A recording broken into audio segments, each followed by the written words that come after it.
Now calling 2500875. This is the State of Michigan versus Gary Marken. Also 2500877. State of Michigan versus Aleta Moffett. 2500878. State of Michigan versus Jeffrey Mosteller. 2500876. State of Michigan versus Tamela Peterson. Attorneys, stand and state your names for the record. Thank you. Good afternoon, Your Honor. Chris Kessel for the people on all cases. Your Honor, good afternoon. Tom Cranber and Jerry Gleason, appearing on behalf of Ms. Peterson, who is present in court. Thank you. Ms. Peterson, I see that you're sitting there. Go ahead, Mr. Flood. Thank you, Your Honor. Good morning. Good afternoon. I'm sorry. Todd Flood on behalf of Mr. Markin, along with my colleague and Associate Kenneth Bergold on behalf of Mr. Markin, who is behind us to our left and right, respectively. Thank you. Good afternoon, Ellen Michaels. On behalf of Aleta Moffett, who is standing to my left, please state your name. Aleta Moffett. Thank you. Thank you. Good afternoon, Your Honor. Alona Shaw on behalf of Jeffrey Mosteller, who is present in the room, standing to my left. Taking the record, please. Jeffrey Allen Mosteller. Thank you. You can have a seat, sir. All right. We are returning this afternoon for the purpose of the parties being able to present their arguments as it relates to the people's burden for bindover. We did discuss some housekeeping matters in terms of how the afternoon would be structured and some time limits that would be provided for each party to make their arguments on the record, plus additional time for the people for rebuttal if necessary. At this time, are you ready to begin? Yes, sir. All right, so I will be, in addition to taking some notes, I'll be keeping track of the time here, and I'll try to give you the heads up if it seems like you're getting close. And will otherwise not try to interrupt you, so you're free to begin. Thanks, Judge. And I tell you what, for everybody's convenience, I'll That sounds good. keep a timer here too. Let me just.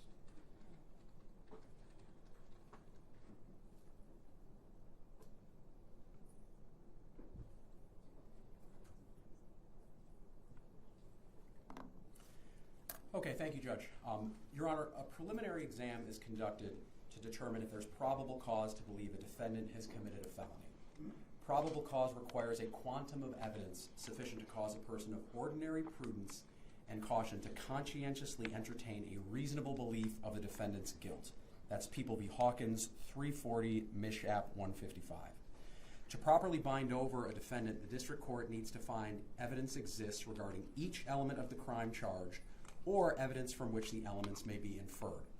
If the evidence introduced at the preliminary exam conflicts or raises a reasonable doubt about the defendant's guilt, the magistrate must let the fact finder at trial resolve those questions of fact, and this requires the binding of the defendant over for trial. So, Judge, first I'm going to talk about murder 2 as it relates to, obviously, Tammy Peterson, Gary Markin, and Jeffrey Mosteller. Judge, the elements of murder 2 are that there was a death caused by an act of the defendant with malice and without justification.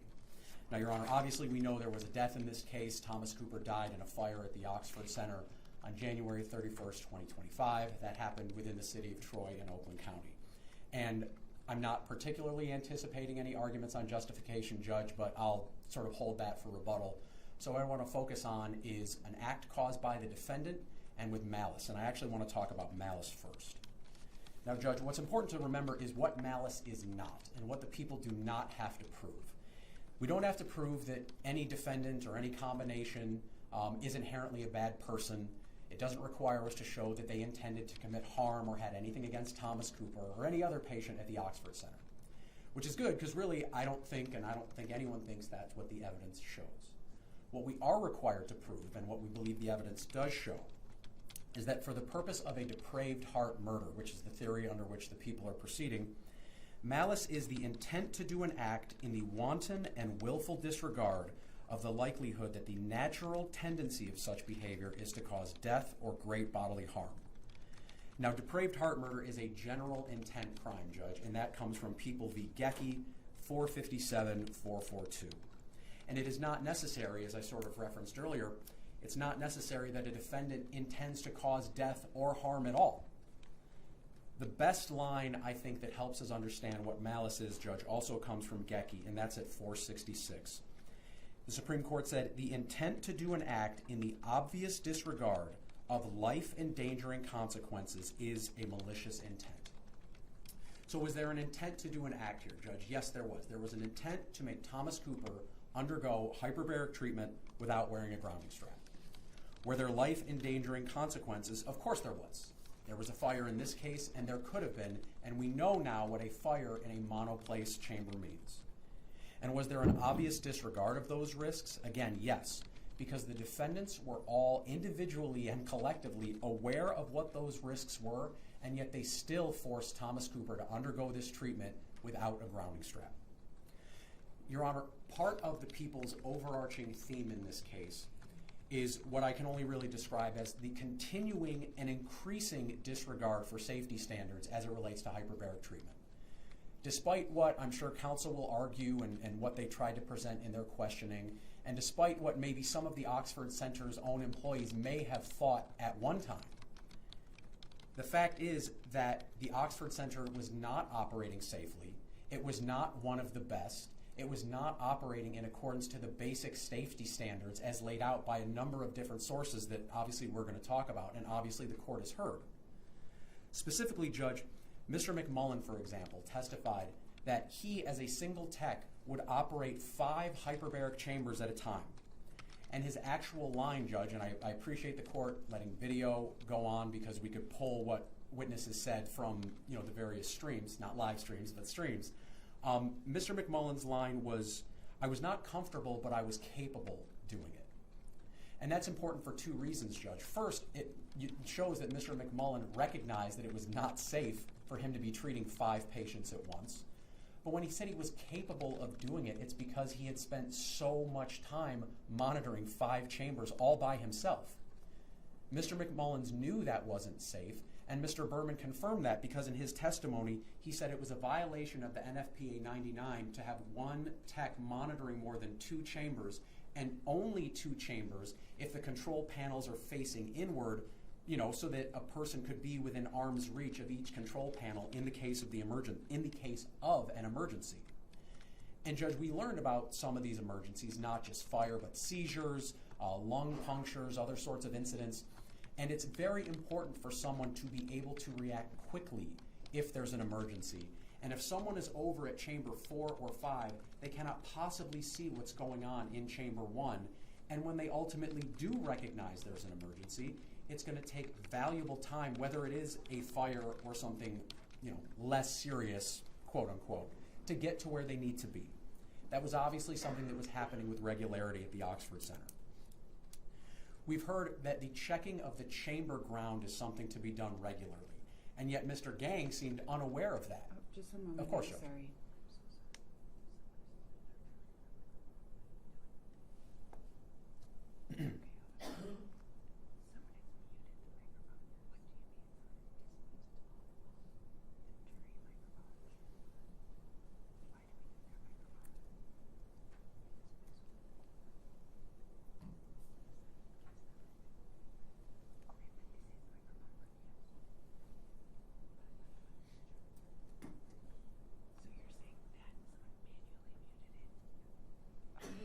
Just a moment. I paused it. Hopefully you I did too, yeah.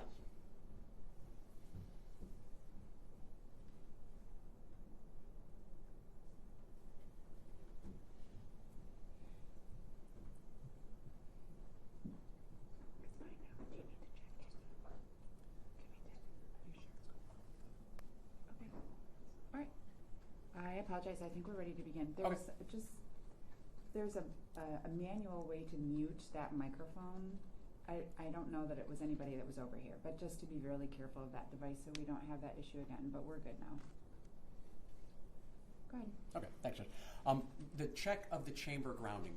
Mr. Gang seemed to indicate that he wasn't aware that that was to be done or that that was even happening.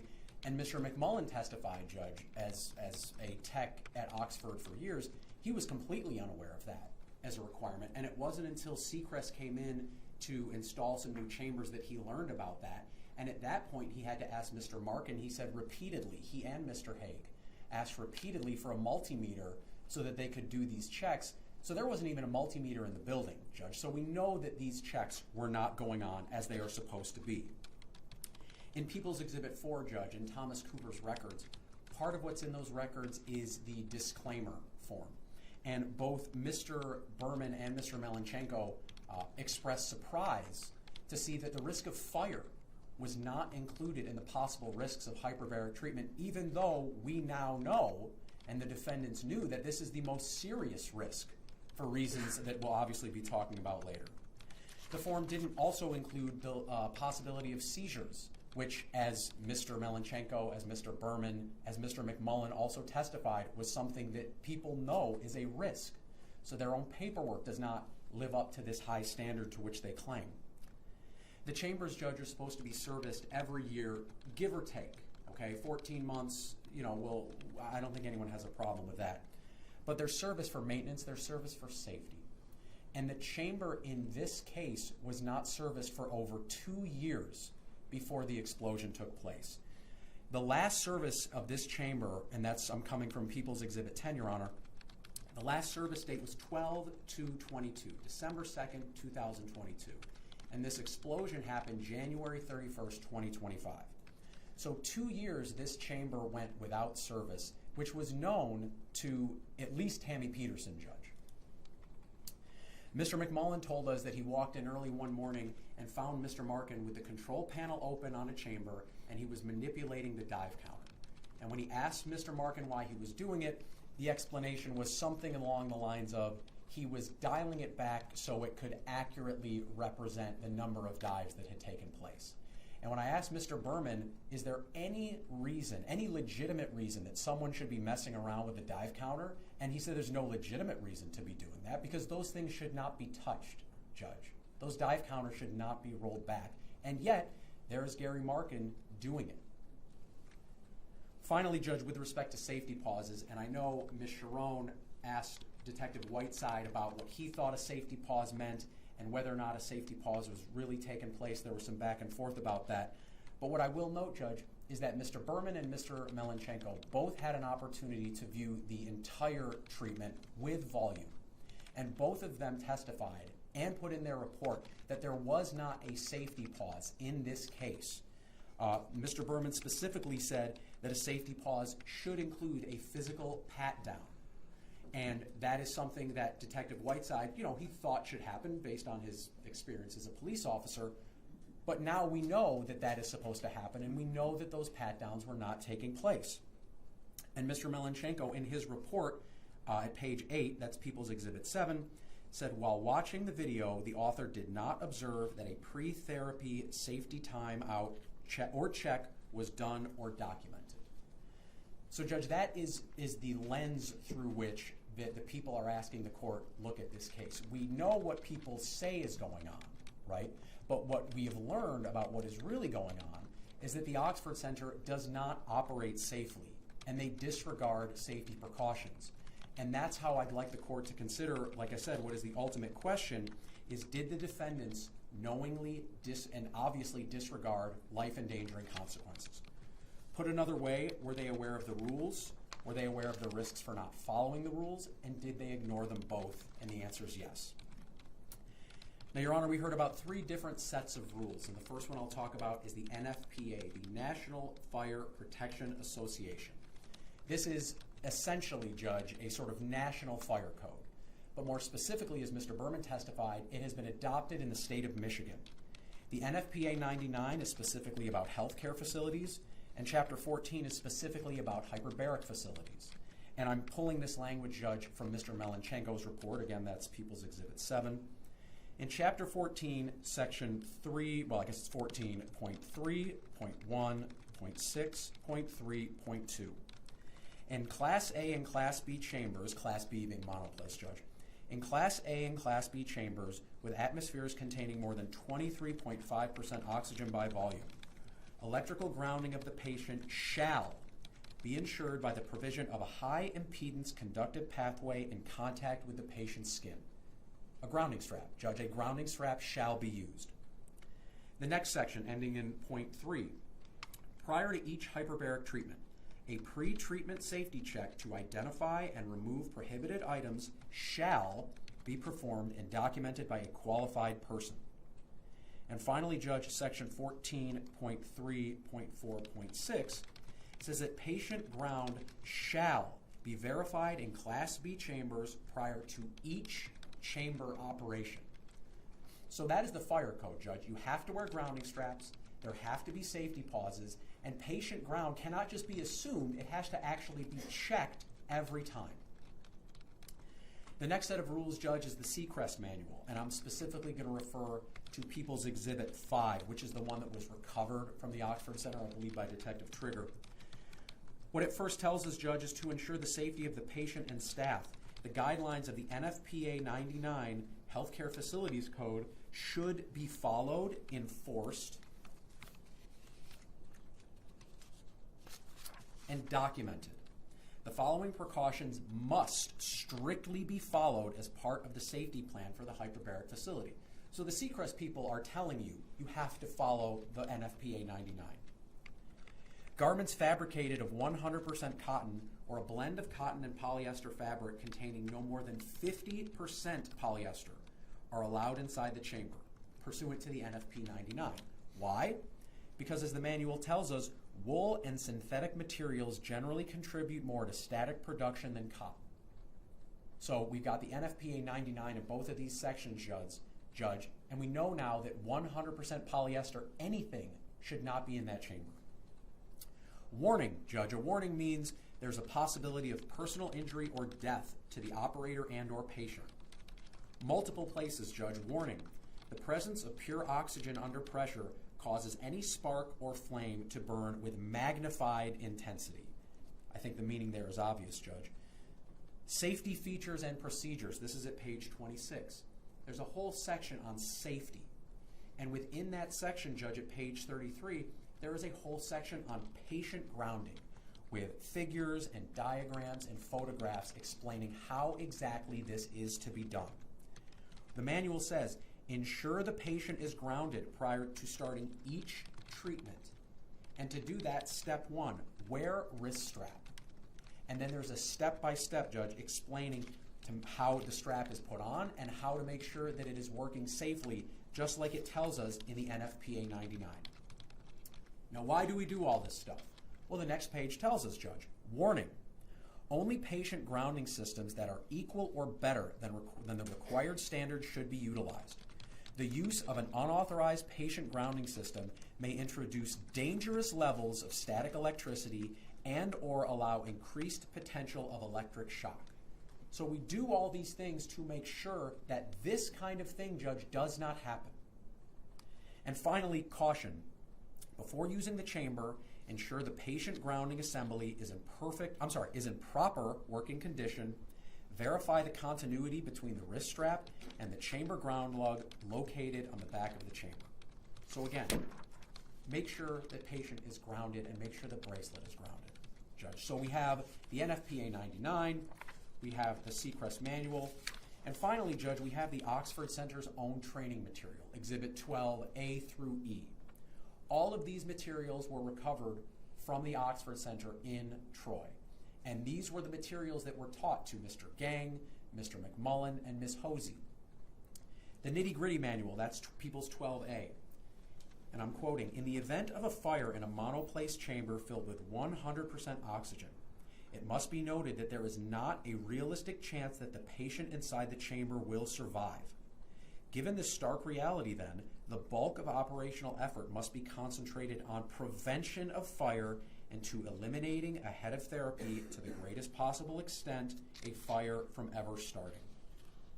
The manual then tells us to check the chamber grounding conductivity, and then there are also photographs of checking the grounding of the grounding strap, Judge. I won't go over all of the slides, Your Honor, but in a number of those slides there are these pre-dive checklists, and it says, check patient grounding, ensure grounding strap is secured. That's all over those slides. And then, Judge, in the Poseidon Safety Hyperbaric Training Facility Hyperbaric Medicine course, that's People's 12D, there's a list of possible ignition sources of fire, and one of those is electrostatic sparks. Static electricity, it says, in addition to the normal safety precautions of electrical voltage being routed into the chamber, the system must be equipped to safeguard against the generated electrostatic sparks within the chamber itself. The patient who by normal movements within the chamber generates electrostatic electricity must be grounded to a metallic part of the chamber. And then they talk about verifying that the patient, is grounded. So, Judge, these are the rules, right? These are the rules set by the National Fire Prevention, the NFPA. These are the rules set by Seacrest, and these are the rules as recognized by the Oxford Center. And they are also, as you heard from Mr. Berman and Mr. Melenchenko, the industry standard.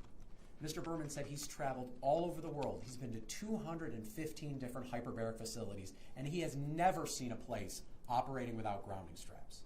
And yet, Judge, despite all of that, the defendants decided that they knew better and they would obviously disregard these life-endangering consequences. I think the best thing that was said, Judge, to that point is Tiffany Hosey, when she was asked by Ms. Hageman-Clark, talking about the risk of fire, she was asked, if there was a fire in a hyperbaric, what would that mean? Her response was, in a monoplace, it means death. So did defendants know these rules existed? They did. Did they know why these rules existed? They did. Did they know the risk of not following these rules? They did. Now I'm going to talk about each defendant, Judge, and I'll summarize, obviously, because there's a lot going on here. Judge, with respect to Tammy Peterson at the Oxford Center, Tammy Peterson was the boss, right? The boss, capital T, capital B. And everybody who testified made it clear that that was the case. I asked Mr. Gang, was there any decision of consequence that was not made by Tammy Peterson? He said no. And when Mr. McMullen testified, when there was discussion about whose job titles ranked where and sort of the pyramid structure of the organization, his response was the power structure was clear. Tammy Peterson was the boss. And part of being the boss included her responsibility or her duty, her job, what she did was setting things like safety standards, but also ordering things like pillows filled with 100% polyester, which of course we know are, as Mr. Berman said, absolutely non-compliant with the NFPA and the Seacrest manufacturer's guidelines. Ms. Peterson is no doubt a smart woman, Judge, and she would have, and I argue, she would have learned all about grounding straps and what they did and why they were implemented way back, it sounds like 15 or 20 years ago, when her daughter was receiving hyperbaric treatments from Ms. Hosey. And I think what supports that argument, Judge, is that, as Mr. McMullen said, when Seacrest comes in and they install chambers, they give a whole presentation on how these things work, right, including the grounding straps. And Ms. Peterson must have taken that to heart, Judge, because when Mr. Gang got there in 2015, they were using the grounding straps. Ms. Peterson had people using the grounding straps. Mr. Marken was using the grounding straps when he was seeing patients. So we know that back then Ms. Peterson knew what the rules were, and at least then she was following them. But at some point, Judge, it sounds like in around 2017, Ms. Peterson decided she did not want to follow those rules anymore. And Mr. Gang, in a unfortunate moment of poetry, said he was shocked. He was shocked to learn that they were no longer going to be using the grounding straps. Now, that couldn't have been based on Mr. Mosteller's testing, because obviously he didn't come until about 2019. And Ms. Hosey said that at one point Ms. Peterson said, and I'm paraphrasing the quote, Judge, I think she said they were a strangulation risk for the kiddos, I think was almost the exact language. And the problem with that, Judge, is first, neither Ms. Hosey, nor Mr. Melenchenko, nor Mr. Berman, all of whom collectively have somewhere between 50 and 60 years of hyperbaric experience, have never heard of this happening at any point. So I don't know if Ms. Peterson is removing these straps because of the imaginary risk of this happening and ignoring the real risk of a fire. But if that's true, Judge, if they're a strangulation risk, then why aren't the adults wearing them too? And Mr. McMullen said, well, there was discussion that they didn't want adults asking questions about why aren't the kids wearing them, but why do I have to wear them? So it sounds like they were just scrapped in their entirety. But let's just say hypothetically, Judge, that somebody else was setting the safety standards back then, right? Maybe there was a safety director before Mr. Mosteller got there. I think Ms. Peterson's ex-husband's name was kind of brought up.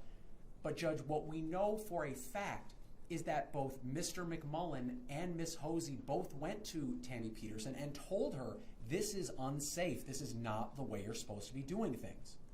Ms. Hosey said she went to her repeatedly expressing concern about the safety precautions not being followed, and for all of her hard work in trying to get things to be done safely. Sorry, Judge, that's mine. She got fired. She repeatedly complained about the way that things were being operated, and she was told, when she got fired, she said, and I'm quoting her, Judge, I was quoting the NFPA and the chamber manufacturer recommendations. I was told I was uneducated and ill-informed. By who, Ms. Hageman-Clark asked? Tammy told me that. So we know she knew what the rules were, Judge. And even before that, Mr. McMullen said that he didn't know about the straps till he found them in like a laundry basket, I think is where he found them. And he said he went to Tammy Peterson and asked what these were and why weren't they being used. And her response was, it isn't something we use, it's an unnecessary step. And then after that Seacrest presentation where they made clear what these things were and why they were supposed to be used, he repeatedly went back to Tammy Peterson and he was repeatedly ignored and disregarded. And Mr. McMullen said when he left the Oxford Center, in part, yes, because he was going to start his family and he was going to move up north, but he said part of his frustration was that his concerns about safety were disregarded. So, Judge, ultimately we don't know exactly when it happened, but we know that Ms. Peterson decided that she knew better than the experts who put together the NFPA, she knew better than Seacrest, she likely knew better than Jeff Mosteller, who I'm sure talked to her about what he'd been doing his whole career, and she decided she knew better and that she would ignore the risk of a fire and death and would require people to undergo hyperbaric treatment without grounding straps. With respect to Mr. Markin, Judge, I think Mr. Flood's argument has already sort of been made, was that Mr. Markin was essentially, and I don't mean this in a derogatory way, he was just like the janitor, right? He was the guy, I think we heard, the guy you called to fix the toilet, right? But we know, based on the evidence, that Gary Markin was more than just that. And in fact, when Andrew McMullen testified, he told you Tammy was at the top and Gary was number 2. If Tammy wasn't around, you would go to Gary. Nobody else, okay, no one else in Mr. Flood's like flow chart of like here's Tammy and here are the 15 people who are all on the same level. It was you go to Gary, right? Because he is the second in command. And we know that Mr. Markin was trained as a certified hyperbaric technician, and we know that that training happened at the Oxford Clinic, and we know what was included in that training, i.e. that the students were told to have patients wear the straps. And we know he saw patients because Mr. Gang said that he saw patients when he started there, and even Mr. McMullen said that Mr. Markin would help with patients if there was overflow. And to his credit, he said Mr. Markin was very good with the patients. He would help them with ear pop checks and things like that. And it sounds like he would actually physically make sure that patients were wearing the proper garments. That being said, Judge, he knew the rules and he knew the risks, and he was part of, I think the word culture was used a lot. He was part of this culture that was, you know, for lack of a better phrase, pushing Tammy Peterson's rules, which for some reason included not wearing grounding straps. The argument was made that Mr. Markin had nothing to do with the chambers, right? He had nothing to do with them. And even Mr. Gang said he didn't believe Mr. Markin had anything to do with those chambers. But, Judge, the problem is the records show in People's Exhibit 10 that Mr. Markin was involved in dealing with the chambers. On August 12th of 2022, there were emails with Mr. Markin back and forth with Seacrest talking about scheduling maintenance and dealing with the chambers. On January 11th, 2023, someone from Seacrest is telling Tammy Peterson that she got a purchase order, from Mr. Markin about a chamber. And on September 7th, 2023, again, Mr. Markin is included in correspondence about scheduling work for these chambers. But maybe most importantly, Judge, to this point, again, Mr. McMullen told us that he came into work early one day and found Mr. Markin working on one of these chambers, dialing back the count. And I suspect I'll talk about this in rebuttal, Judge, but I think the evidence is clear. That is very much what happened to this specific chamber, okay? This chamber was dialed back. And we know that because the Seacrest numbers have it at 20,000, over 20,000 in 2022, and yet somehow, over 2 years later, it's under 20,000. Ultimately, Judge, Mr. Markin was much more involved than Mr. Flood, argued, and I think even Mr. Gang said he was surprised. He had no idea that Mr. Marken was involved in a number of different operations of the Oxford Center. And so it's for that reason, Judge, that he's also on the hook for the murder chew charge with malice. Finally, Judge, with respect to Mr. Mosteller, and this can be quick, Judge, Mr. Mosteller knew better, and maybe more than anyone, the science and what the grounding straps were, why they were necessary. He'd been in the business for decades. I think Ms. Hosey said he was one of the first to be certified as a hyperbaric tech. I think he was 32 or 33, she said. He taught Mr. Melenchenko. He knew the grounding straps. He knew their purpose. And he just wasn't using them, Judge. I mean, we know why, right? I think it's very clear that when Mr. Mosteller got to the Oxford Center, Tammy Peterson ordered him, or I should just say we just didn't use the straps. That's not going to be part of our safety protocol. And Mr. Gang testified that Mr. Mosteller seemed concerned with that's the way things are being done, which tracks, right, Judge? This guy's been in the hyperbaric world for, at that point, 20 or 30 years. And he knows what these things are for, and he knows why they're used. And it makes sense that he would, and I know there was, whether we call it a test or an experiment, I think we're all talking about the same thing. This experiment was done so that Mr. Mosteller could somehow convince himself that this was okay when he knew better. And I will say, Judge, and I say this as respectfully as I can, this experiment was a joke, right? Let's set aside the fact that you can't necessarily use a multimeter while someone's in a full treatment, but the door wasn't even closed, right? The photographs don't depict what's going on in the rest of the experiment, we'll call it. There was no protocol. Nothing was written up. This wasn't peer-reviewed. This wasn't published. All of these are things that Mr. Berman said you would expect to see if someone was going to run an experiment to go against the NFPA 99. This was, Judge, and I said it sort of tongue-in-cheek, but it's true. This was 3 guys and a multimeter just trying to figure out a way to justify what Tammy Peterson was requiring them to do.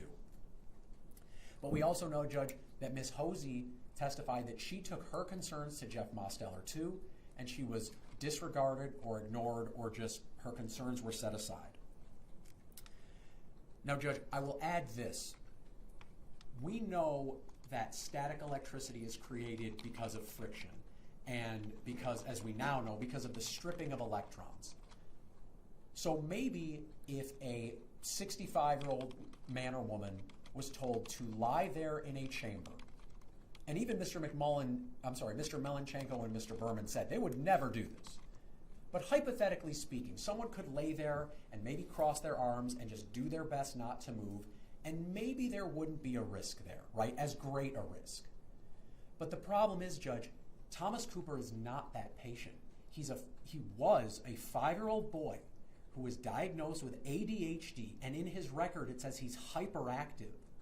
So he is the perfect person who absolutely needs to be wearing a grounding strap, because he's not just going to sit still. He's going to move around. He's going to get antsy. A regular kid does that, right? Let alone someone with ADHD and hyperactivity.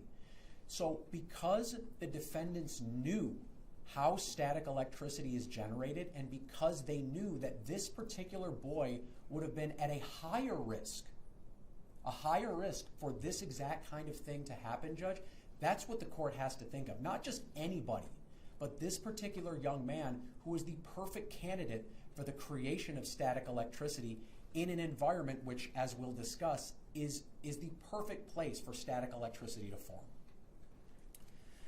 So, Judge, with all that being said, I think the evidence has shown it's clear that the defendants were aware of the life-endangering risks of putting Thomas Cooper into that chamber without wearing a grounding strap, and they obviously ignored those risks. Now, as it relates to the second element, Judge, was the victim's death caused by an act of the defendant? Really what this is asking is, was the fire caused by the lack of a grounding strap? Now, first, Judge, I'll say we have all had the displeasure of watching this video multiple times, and we can see from beginning to end how it goes. Thomas comes in, he's running around, Miss Moffitt gets a towel from the dryer, she puts it in with him. You can actually hear Thomas say, "I want a warm blanket." He gets in, she puts him in, and, he's moving around like you would expect a kid to move around. At some point, he's lying still, and he's kind of watching TV. You're clearly watching something. He's not grounded, obviously, and in the moments leading up to the fire, there is a considerable amount of movement. And then you can see in the video, but in Deputy Chief Hugg's report at page 81, Judge, there is a sort of magnified image, and you can see where Thomas's knee, I think his right knee, has come about an inch away from an uncovered portion of the mattress. The mattress, which we know is grounded to a metallic part of the chamber. And that is where the spark happens, Judge. That is the origin of the fire. There's no question about what the origin is, right? The question is really, what is the cause? And although Mr. Berman was not an expert in causation and origin, Ms. Sharon's cross and my direct talked about his investigations of fire in hyperbaric chambers. And he said he's been involved specifically in the investigation of fires, and one that was caused by static electricity. He was involved in that case in Florida. And when Ms. Sharon was cross-examining him, and they were talking about differential diagnoses and crossing things off the list, he said, so if it's not electrical, it's not flow, it's not a heat source, it's not some other form of metal failure, then the only reasonable conclusion you can draw is that it would have been static. And that was his conclusion. In his report, that was Mr. Melenchenko's conclusion, and that's what Deputy Chief Hugg's conclusion was also. Now, Judge, Deputy Chief Hugg learned about hyperbarics just like we did in this case, and even in his cross, and even in the fire investigators, guidelines, manuals, whatever you want to call it, they say if you're not an expert in something, you need to go find the experts. And Mr. Berman and Mr. Melenchenko are those experts. And what Mr. Deputy Chief Hugg did is he performed his investigation in conjunction with what they were able to teach him. Deputy Chief Hugg told us there are 4 types of fire: intentional, natural, accidental, and unknown. And his opinion, and I think we probably all share this, was that this was an accidental fire. So then we went back to science class again, and we learned about the method of investigation, which was ultimately, or essentially, the scientific method, right? There's identify a question, collect data, analyze the data, come up with hypotheses, test the hypotheses, don't be afraid to revisit things, don't be afraid to cross things out, and come to a conclusion. And that's what Deputy Chief Hugg did in this case. He identified a question: what was the cause of this fire? He collected data in the form of video, photographs, physical examination of the chamber, and also learning about static electricity and grounding and hyperbarics from Mr. Berman and Mr. Melenchenko. He analyzed that data, and in his report, he came up with a number of hypotheses. Could this have been an electrical fire? Could it have been a result of a high-energy device or an open flame? Or could it have been an electrostatic discharge? He tested his hypotheses based on the data that he collected. He found that there was no damage electrically to any of the equipment in the chamber. And in his report, Judge, you can see where the panel of the chamber in question is opened up and the thing is in pristine condition. If you looked at that, you wouldn't know there was a massive fire inches away from it. There was nothing that indicated that fire or spark or anything came from that area. So we can cross that off the list. He also said that potentially there are speakers in the chamber, right? Because, people can listen to music or watch TV, whatever they're doing in there. And he said that he could rule that out because the insulation on the wiring inside looked fine. But more importantly, Judge, like we said, in the video and in the photographs, you can see the fire is starting at Thomas's knee, right? And the speakers are way back there by his head. So there was no reason to believe that this fire started as a result of any of the electrical equipment as part of that chamber. But also, Judge, outside of the acrylic, tube, I guess, for lack of a better word, there was really no damage anywhere else. The speakers were melted, obviously, the parts that were in the chamber, but there was no damage anywhere else other than what happened inside of that chamber. Were there any items brought in by Thomas? The video certainly didn't reveal any items that were brought in. You didn't see any items anywhere when he was rolling around. But I would also add, Judge, that where the fire started, again, was down by his knee, right? It wasn't in his hands where something was maybe concealed. You could see where this took place. And there was no evidence, in the seconds before the fire started or at any time that there was an open flame or a high energy device in that chamber. So what does that lead us with, Judge? A static fire.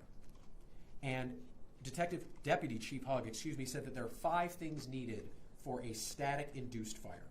There needs to be a method to generate static. There needs to be a way to accumulate and store the static. There needs to be a discharge that meets the threshold, the minimum ignition energy. There needs to be a fuel source, and the timing needs to be all right for it to happen. As far as a method to generate static, Judge, we've learned that, and Mr. Deputy Chief Hogg, told us, movement in the chamber causes friction, which causes the stripping of electrons, which causes static electricity. Even Mr. Berman said that the flowing of oxygen by itself causes the stripping of electrons, which creates static electricity. And the fact that this is a dry environment, like a zero humidity environment, means that this is the perfect set of conditions for static electricity to be generated. And we saw, by the way, Judge, we see Thomas moving around, right? And we know that he's in there with a polyester pillow. And to that point, Judge, I would just make the argument, before I lose track of where I'm going, the 2 pillows on the chambers on either side were both 100% polyester inside. I don't think there's any reason to believe that this one pillow would be any different. And in fact, you heard testimony from Mr. Melanchenko and Mr. Berman that Mr. Berman was upset when he pulled the sheet off the pillow and he could hear all the static electricity popping. So I don't think there's any reason to believe that middle pillow was anything different than those other 2. Is there a way to accumulate or store the static? There was, Judge, because as Mr. Berman and Deputy Chief Hogg testified, people are conductors. Conductors hold and retain charges. Cotton, however, is an insulator, which means that if you put cotton between 2 conductors, the charge cannot be transferred, right? We learned that electricity wants to move from high charge to ground. And that insulator, that cotton sheet, is what prevents that from happening.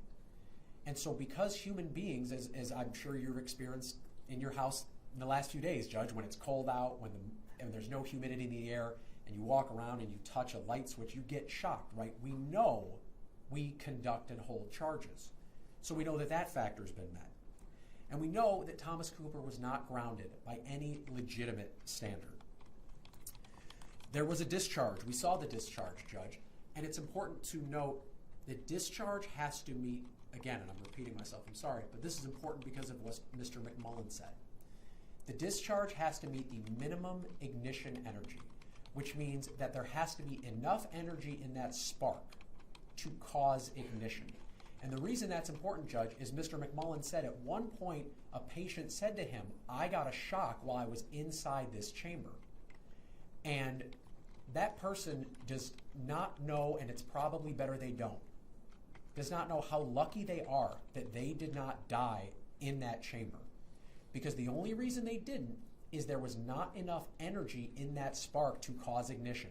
Maybe it was a shock that happened right when treatment started, right? Maybe he or she was a person who really was just simply, laying still and not moving around at all, right? That person was lucky. Nobody else, reported a spark. But the point is, Judge, you need the minimum ignition energy, and that's what a grounding strap is meant to prevent, from happening. It's meant to prevent that ignition energy from reaching the minimum standard. But that's what you need. Finally, Judge, you need a fuel source. Cotton, the pillow.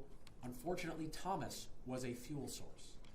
And to the Wood article, Judge, that has been referenced a number of times, which has not been admitted into evidence, I would note, Judge, that even Mr. McMullen, the high school graduate, said that he didn't believe the science behind the Wood article was sufficient to make him think that cotton couldn't start a fire.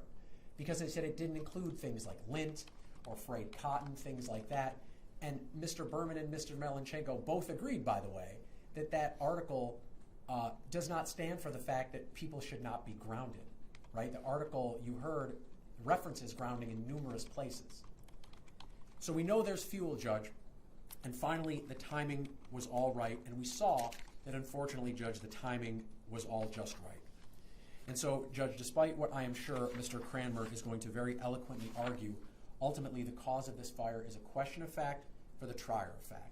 And so at this point, Judge, the people believe that they have met their burden of probable cause with relates to Ms. Peterson, Mr. Marken, and Mr. Mosteller, and would ask the court to bind over accordingly. Real quick, Judge, regarding involuntary manslaughter, the elements are a death caused by the defendant's act, and that in doing that act, the defendant acted in a grossly negligent manner. Gross negligence, Judge, means that the defendant knew of a danger to another. That is, he or she knew there was a situation that required them to take ordinary care to avoid injuring another. That the defendant could have avoided injuring another by using ordinary care, and that the defendant failed to use ordinary care to prevent injuring another, when to a reasonable person, it must have been apparent that the result was likely to be a serious injury. I think I have already established that, Judge, with respect to the 3 defendants charged with murder 2, so I'd ask the court to bind over on all of those charges. Regarding Ms. Moffitt, Judge, she was the person who put Thomas into that chamber. She was the person who gave him that towel fresh from the dryer. She is the person who did not use a grounding strap, and she is the person who did not check to see if he was grounded prior to his treatment as required by the NFPA 99 and also the Seacrest manual. We've already talked about the fire, Judge, as far as was it an act caused by the defendant. When it comes to negligence, Judge, Ms. Moffitt knew there was a risk of fire, and she knew what fire meant, and which meant she had to take ordinary care, right? Our argument is that if he is grounded, as I've already discussed, this fire would not have taken place. And ultimately, Judge, one of 2 things is true, right? We know she didn't follow the NFPA 99 and the Seacrest rules, which is what an ordinary person, we would argue, should do. But also, Judge, Mr. Gang testified on cross from me when I asked him, did he have Ms. Moffitt's training mirror his? He said yes. And I said, did that include the user manual? He said yes. Now, one of 2 things is true, and I know I'm getting close, Judge. One of 2 things is true. Either she read the manual and disregarded the instructions, which is negligence, or she was operating a heavy piece of medical equipment and she didn't read the user manual, which I would also argue is gross negligence. Mr. McMullen, again, the high school graduate judge, he's the ordinary person. He even said, yeah, of course I read the manual. So I think whether in either of those scenarios, Judge, there's been probable cause to establish that Ms. Moffitt should be bound over on involuntary manslaughter. And finally, Judge, regarding intentionally placing false information into a chart, was the defendant a healthcare provider? Yes, Ms. Moffitt was. Did she intentionally place false information into a medical record or chart? Yes, she did, Judge. There is no exception in this statute for pre-charting. Okay, it doesn't matter if that was the regular practice of somebody's facility. There is no requirement that you intended to defraud. Okay, all that is required of this statute is that the defendant intentionally placed false information into a medical chart, knowing the information was misleading or inaccurate regarding the treatment. And Judge, Ms. Moffitt could not have known what time that treatment was going to end because it hadn't ended yet. And I would note, Judge, that after this happened, there was never an attempt to correct what was in that chart, Judge. So nobody went back to try and change it. So for all of those elements, Judge, and for all of the crimes charged, and I think I've just made time, the people would move to bind over all defendants on all charges. Thank you. Thank you, Judge. Mr. Cranmer. Thank you.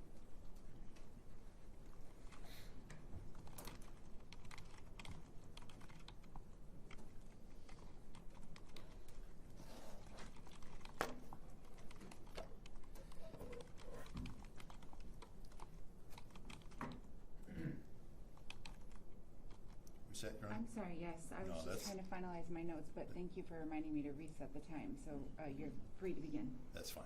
Your Honor, thank you and good afternoon. Your Honor, there are 3 reasons why the court should not bind this matter over as to Tammy Peterson, and I intend to discuss with the court each of these reasons. And the first reason is the testimony of Deputy Chief Hugg. And I would say to the court, Your Honor, respectfully, that this case starts and it ends with the testimony of Chief Hugg. Chief Hugg is the person who was charged with investigating the origin and cause of the fire, actually under the City of Troy Code, Section 93.028A5. And he did that. Although I think it would probably be a little bit more accurate if I was to say that he is continuing to investigate the origin and cause of this fire, because as his report indicates, the investigation remains open. And what the Attorney General's office wants to do in this case, and you heard it for about 45 minutes, is they want to start the analysis of this case on third base, when the real question is whether or not they even get to first base. And candidly, they don't. Everyone agrees that this was a tragic accident, but the real question for the court is whether or not the evidence at this stage, right now, demonstrates that a crime was committed. And I would say to the court that the testimony of Deputy Hugg clearly and unequivocally demonstrates that he doesn't know, at least not yet, whether or not a crime was committed. And consequently, with all due respect, you don't know that either, Your Honor. Let's take a step back and examine the timeline of events in this case. The fire occurs at the end of January of last year, January the 31st of 25. The defendants are then charged in or about March of 25. Specifically, Ms. Peterson is charged with second-degree murder and in the alternative manslaughter. But remarkably, the basis for those charges, Chief Hugg's report, doesn't even get generated until October, some 7 months later. And I have to say, to his great credit, I thought that Chief Hugg was both honest and forthright in his testimony. And you'll recall that he acknowledged that the report wasn't completed until 2025. He acknowledged and testified unequivocally, and it's right there in his report, that the investigation remains open. And the reason that it remains open is he hasn't analyzed all the evidence. NFPA 921 tells us and tells Chief Hugg that what he should do, and he did this, was he gathered the interested parties who had an interest in understanding the origin and cause of the fire together to talk about the protocol. How are we going to investigate this fire? How are we going to determine what happened here? And everybody gets, in essence, kind of a say, because if you have only one party kind of going off and analyzing the evidence, in doing so, they may destroy the evidence and prohibit the other interested parties in analyzing that same evidence. And that's logical. And that's what they did. In June and July of 2025, they gathered additional evidence. Evidence that to this day, or at least to the point in time when Deputy Chief Hugg testified, has yet to be analyzed.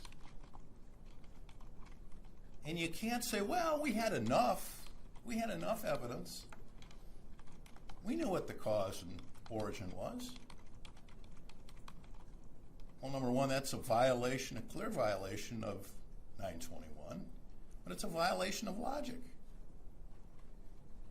If he already knew what he needed to know, why are you gathering additional evidence and data to analyze? That makes absolutely no sense. And recall this testimony, if you would, from Deputy Hugg. It's found at page 203 of volume 5, where Deputy Hugg and I were talking, and I asked this question.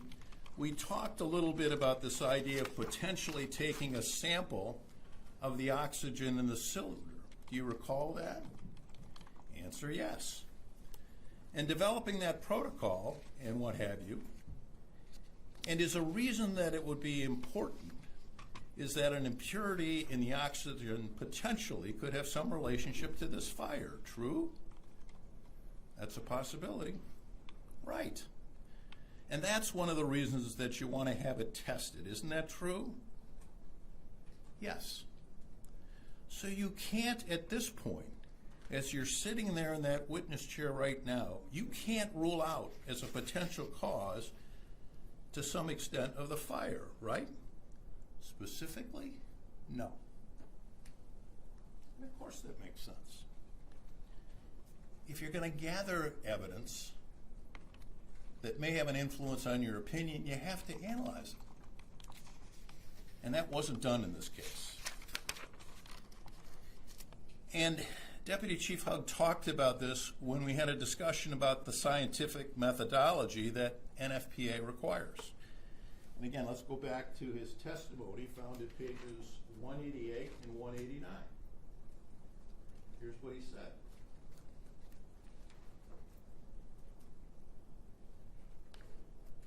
Question.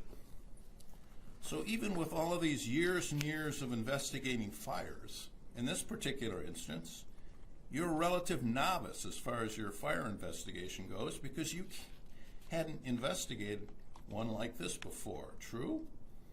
Correct. So I want to go into a little bit more detail on the scientific methodology.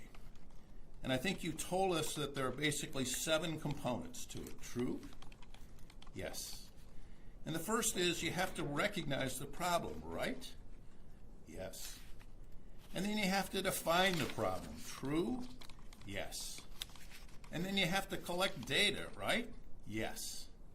And then you have to analyze the data, meaning that you examine the data collected in the light of your knowledge, training, experience, and expertise as a trained investigator. True? Yes. And you'd agree with me, wouldn't you, that in terms of gathering the data and then analyzing the data, you got to analyze all the data, right? Yes. You can't just cherry pick and decide, well, I'm going to analyze this piece and this piece and this piece, but I'm not going to analyze these pieces over here. You can't do that. No. And when you gather evidence, you do so in anticipation of analyzing the evidence, right? Yes. But in this case, you haven't analyzed all the evidence you've gathered, have you? That is correct. And perhaps the most telling part of Chief Hugg's testimony was really right at the very end. And this was at page 209 of his testimony. When I say end, I want to say end of my cross-examination. This question. Chief, isn't it true that there's not a single piece of evidence that confirms that this fire originated from skin-level static? That's true. And I want to repeat that question and answer because that is the key to this case. Chief, isn't it true that there's not a single piece of evidence that confirms that this fire originated from skin-level static? Answer, that's true. Next question. And you can't name a single study anywhere in the fire science literature that claims grounding straps prevent fabric-generated ignitions, right? Not to my knowledge. Okay, and as a bottom line, you cannot rule out fabric-to-fabric static as a cause of this fire. Isn't that true? That is true. Judge, that says it all. They want to start on third base. They're not on third base. Chief Hugg, the person charged with understanding and testifying about the origin and cause, can't rule out fabric-to-fabric static. He doesn't know. How could you possibly know? You can't. And I say it respectfully. You just don't know because that evidence wasn't presented. Plain and simple.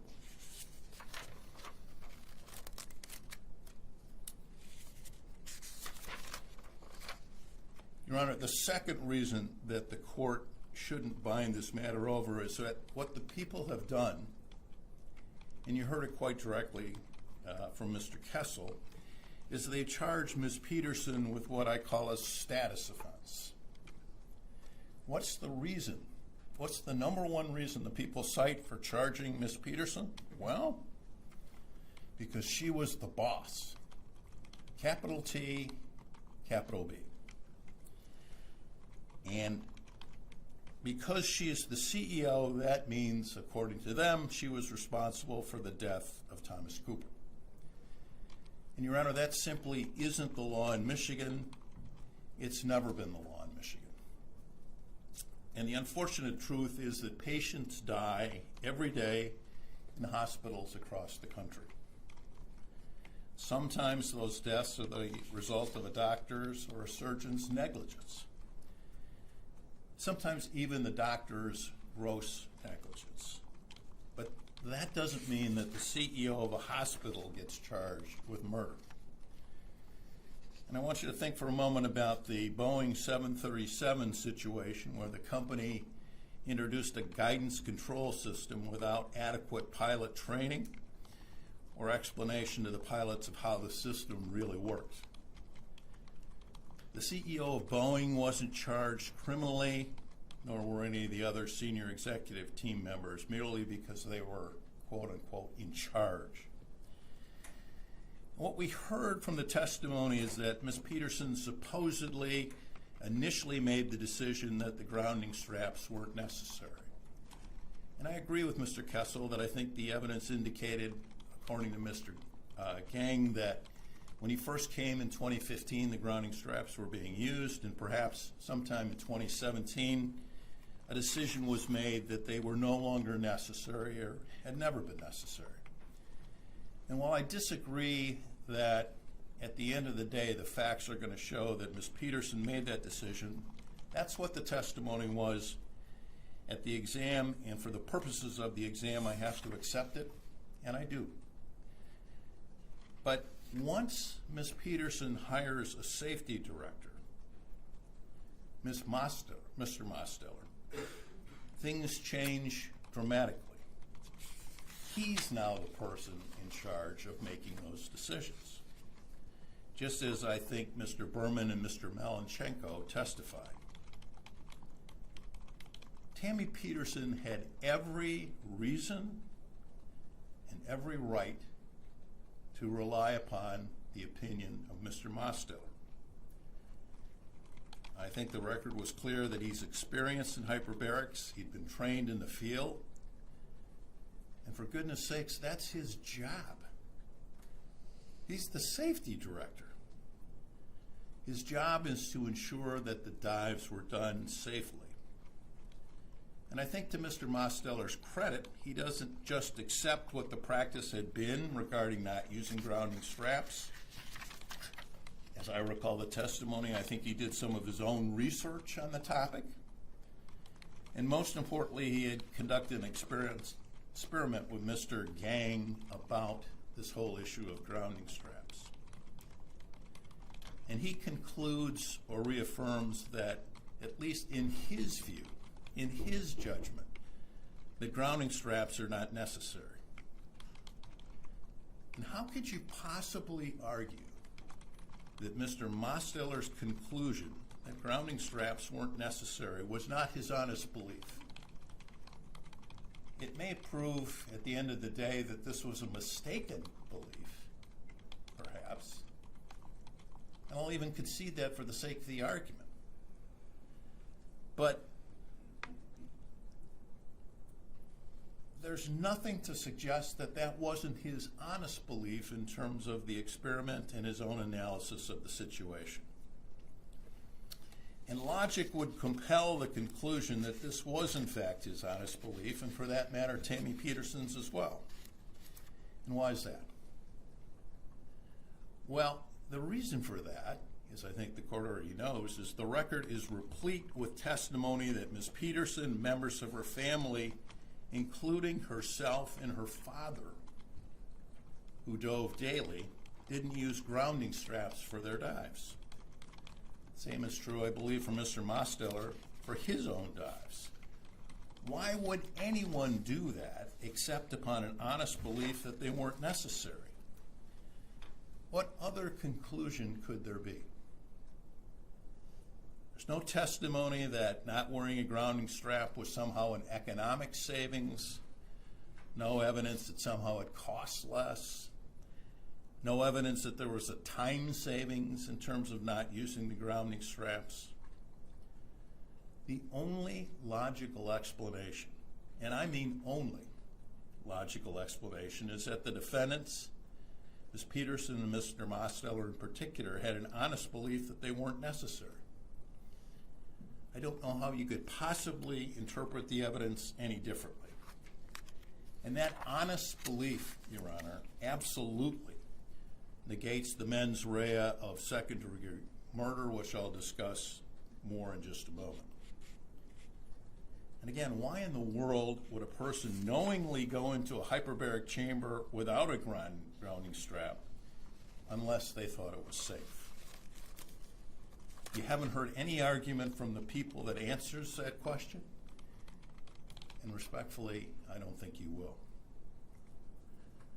And you cannot bind over Ms. Peterson on second-degree murder or manslaughter simply because she was the CEO and, as the people describe her, the boss. A fundamental principle of corporate law is that status alone does not establish liability. A CEO is not personally responsible for every act, omission, or accident occurring within an organization simply by virtue of holding ultimate authority. Courts routinely reject the strict liability by title, recognizing that CEOs necessarily act through layers of delegation. And that's exactly what happened here. Tammy Peterson hired Jeff Mosteller to be the Oxford Center's safety director and to store it. It was Mr. Mosteller's job to ensure that patients dove safely, and that's the second reason why this case shouldn't be bound over as to Ms. Peterson.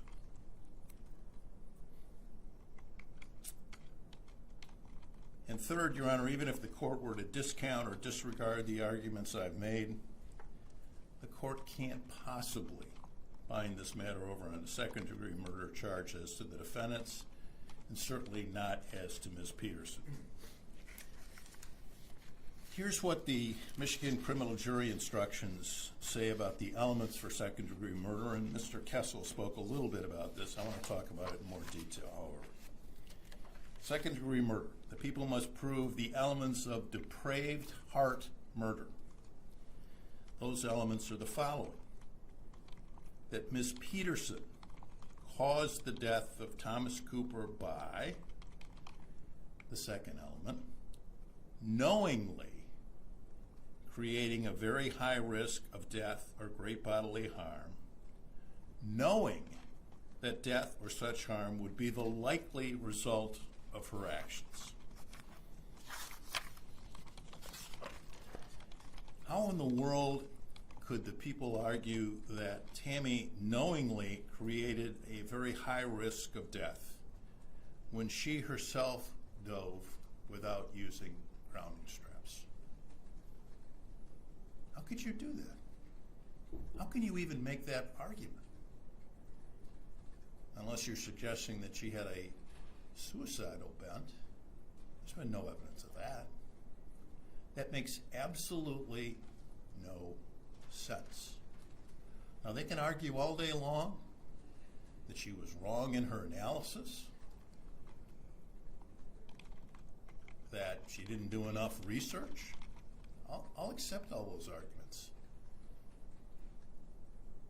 But evidence that she knowingly knew, again, going back to the element, that she was creating a very high risk of death or great bodily harm, knowing that death or such harm would be likely the result of her actions, when she's doing that herself? Ridiculous. absolutely ridiculous. If it were a different case, if somehow it were a situation where she was sending patients into hyperbaric chambers without grounding straps, but she herself was wearing them, that's one thing. That's not the evidence we have here. Not at all.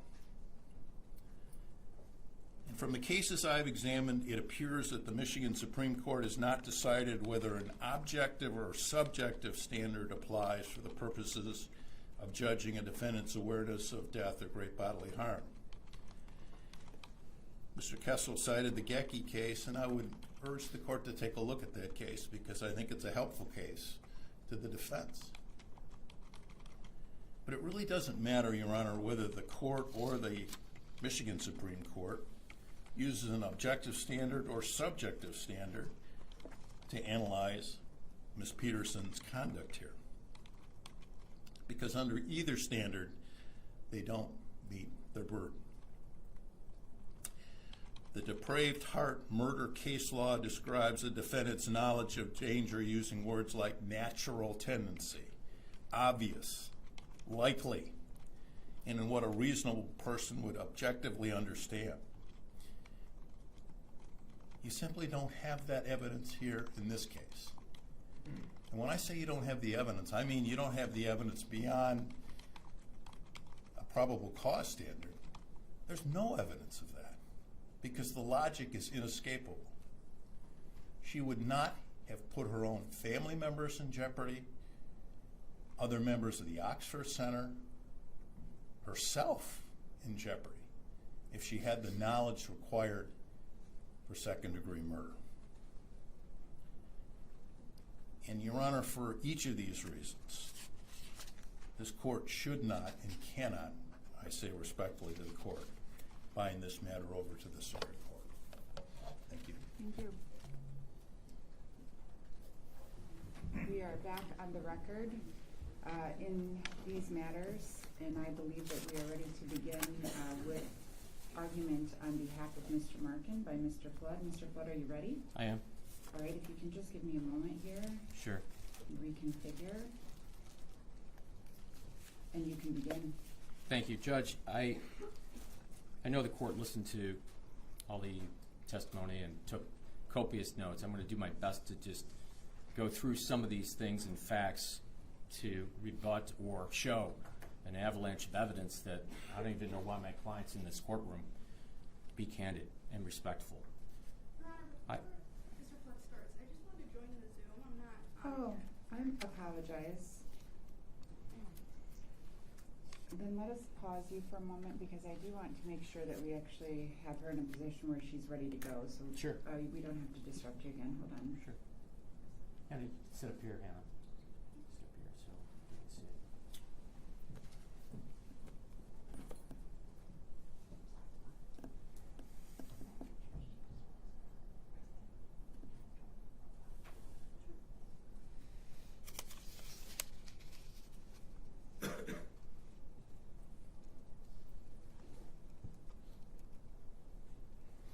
All right. Are we good for now? Yes, thank you. Go ahead. You Thank can. you, Your Honor. This case reminds me a little bit of a case that we handled some time ago against the Baylog brothers down in 33rd District Court with Judge Hessen. They were charged similarly, murder 2 and involuntary manslaughter. Ultimately, that case was dismissed. Judge Hanson dismissed the case after the preliminary exam. And then it went to circuit court, Judge Cynthia Gray Hathaway. She concurred with Judge Hanson. Are you saying Hessen? Yep, Or Hessen. Okay. Yep, and Judge Hathaway agreed. Ultimately went up to the Supreme Court, and the Supreme Court reversed the Court of Appeals and agreed with Judge Hessen. Agreed with Judge Hessen on that case. And one of the things that I gleaned, and Mr. Kessel brought this up about Gecki and the like, one of the things I gleaned from that case is really the purpose of the preliminary examination. And a preliminary examination, it's quoted, also serves the public interest in stopping judicial proceedings if sufficient evidence does not support proceeding to trial. You get that, and you glean that from also Anderson. You glean that from Gecky and others. And Judge, that's part of your function. It's not a rubber stamp here. It's not a stamp for you to just simply say there's enough for probable cause, which is a very low standard. I'm going to go through just briefly. We've already covered it as probable cause requires enough evidence, and I'll get to the second page here. A person of ordinary caution and prudence to conscientiously entertain a reasonable belief of my client's guilt. We've been through these elements, the elements of second degree. Let's just, first thing you just focus in on, the defendant caused the death of Mr. Cooper. My client, you got to show probable cause that that's there, each and every element.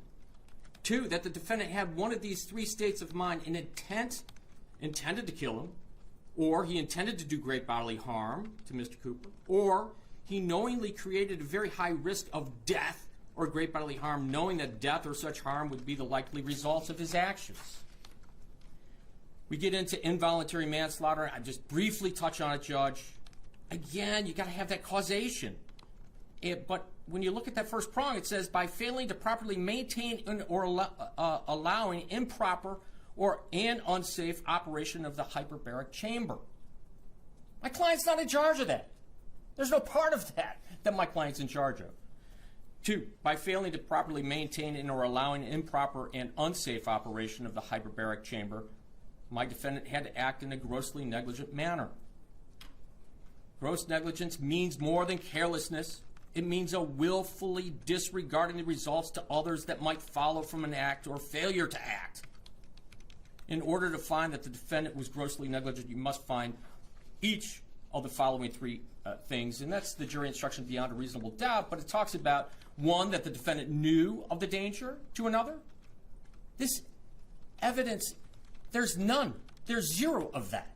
2, that the defendant could have avoided injuring another by using ordinary care. My client's not even in that ballpark of the hyperbaric chamber. I'm listening to a different case that was just presented, and I'll go through the facts, but there's nothing here that shows that my client had any use with regards to maintaining the safety procedures and precautions of the hyperbaric chamber. 3, that the defendant failed to use ordinary care to prevent injuring another when, to a reasonable person, it must have been apparent that the result was likely to be serious injury. Brother counsel brought that up. I'm just going to echo it. That flies in the face of common sense. My client, his family, his wife, his grandkids all use the hyperbaric chamber. We talk about inference from the government. The government says you can use an inference. Okay, I give the inference here, Your Honor, is simply falls on a face because my client is a reasonable person. He believes it to be safe, along with everyone else that uses it. That depraved heart would be that it would more likely happen than not. That's what you're saying. Now listen to the calculus, the metric we have to use. This is the first time thousands of people over the years have used this. It would have been a depraved heart if it happened more than once, and you knowingly keep on doing it. There was 8 witnesses. We'll get to the 8 witnesses here. Look at these 8 witnesses. You got Tiffany Hosey. Tiffany Hosey, judge, she's the very first one. And she says, and I will get through it all, she is the former employee at the Oxford. She says that my client had nothing to do with this case. 0. And I'll cite you the page and give you the testimony. I'm sure you have it. Francis Berman, that's the prosecutor's expert. And this red herring over here about this odometer, a floodism would be, that's a Jedi trick, Judge. Look over here, right? That's a red herring. What is Berman, their own expert? You know what he said to you? Judge, unequivocally, that has no relevance to this case of what caused this accident. Andrew Melenchenko, prosecution's expert. He was the 3rd witness that came and testified in front of you. Concluded there was nothing mechanical that caused this incident on January 31st, 2025. you got Majid, and we called him MASH. He was the Seacrest representative. Testified there was no equipment malfunction. Detective Whiteside reviewed the 35 treatment videos, Thomas Cooper, and never saw Gary Markin in any of those videos. Detective Trigger, the officer in charge. I want a special attention to Detective Trigger. And Judge, you have to respect her. You have to respect. She got up there on the stand. You have to respect something. You know what she said to you? She said, I agree with Tiffany Hosey. And I'll show you the page number and the question. Anything she say that you disagreed with, Detective Trigger? No. Juxtapose that with our common sense, the inference. She listened. She was here. Tiffany Hosey said, my client, he had nothing to do with this case. Chief Hogg, cause and origin. The only thing I did was voir dire with him. That was it. I left it up to Brother Counsel Cramner, and I did a full stop when he said it was an accident.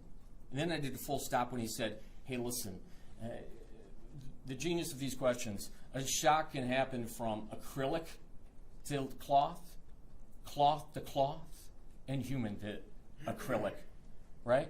We don't know which one happened.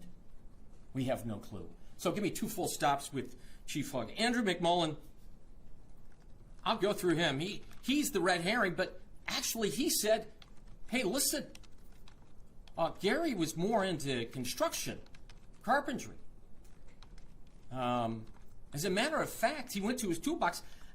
Mr. Kessel made it sound like he was begging my client, Marken, for this electric meter where you could measure current. Multimeter. I was a Columbo trick, Judge. So multimeter. So you got it. And what did he do? Went to his toolbox and gave him one. I'll give you the page site. So, Bowen Gang, former employee of the Oxford Center. He worked at Troy. I think the credibility, which you get to judge under People v. Anderson, the credibility of witnesses, and what you should, and look at it in the totality, was insanely honest. And gave you something to hang your hat on, that for everything we get scrutinized with in this society, you shouldn't in any shape, form, bind my client over. And we'll go through his testimony. But those were the 8 witnesses. So now you're going to see a common theme with all 8 of these, witnesses.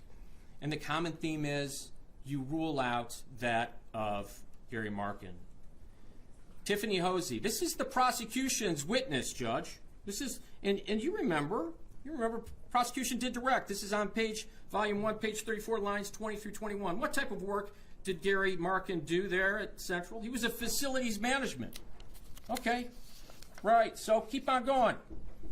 Prosecutor asked in direct, can we agree on facilities management? Yes. Answer, yes. And what did that mean? Answer, that means if a light needed to be fixed or something needed to be installed, Gary was the person that you went to. All right. Nothing about safety there. There's a common theme. Nothing about straps there. Common theme. Go to the next. Tiffany Hosey on cross. You can tell the judge, Gary Markin, didn't make medical decisions, did he? No. Absolutely not. Nothing to do with medical decisions, right? Right. It's a little lengthy here, but let's go to the next. We're going to continue on cross. This is pages 197, 198, lines 3 through 21. And as a matter of fact, Gary and his family, he was under the belief that this hyperbaric chamber, which you believe as well, was good for people. Yes? Yes. And he would send his wife, his grandchildren, his family in to use it. You could tell the judge that, right? Yes, I think he would. So he loved his wife, to your knowledge, right? Absolutely. didn't want to kill her. No, he did. He adored her. And his grandchildren, right? Oh, yes. I mean, that's what his life was about, right? Yes. Was taking care of his family. Absolutely. Is that right? Yes. Goes on. Okay.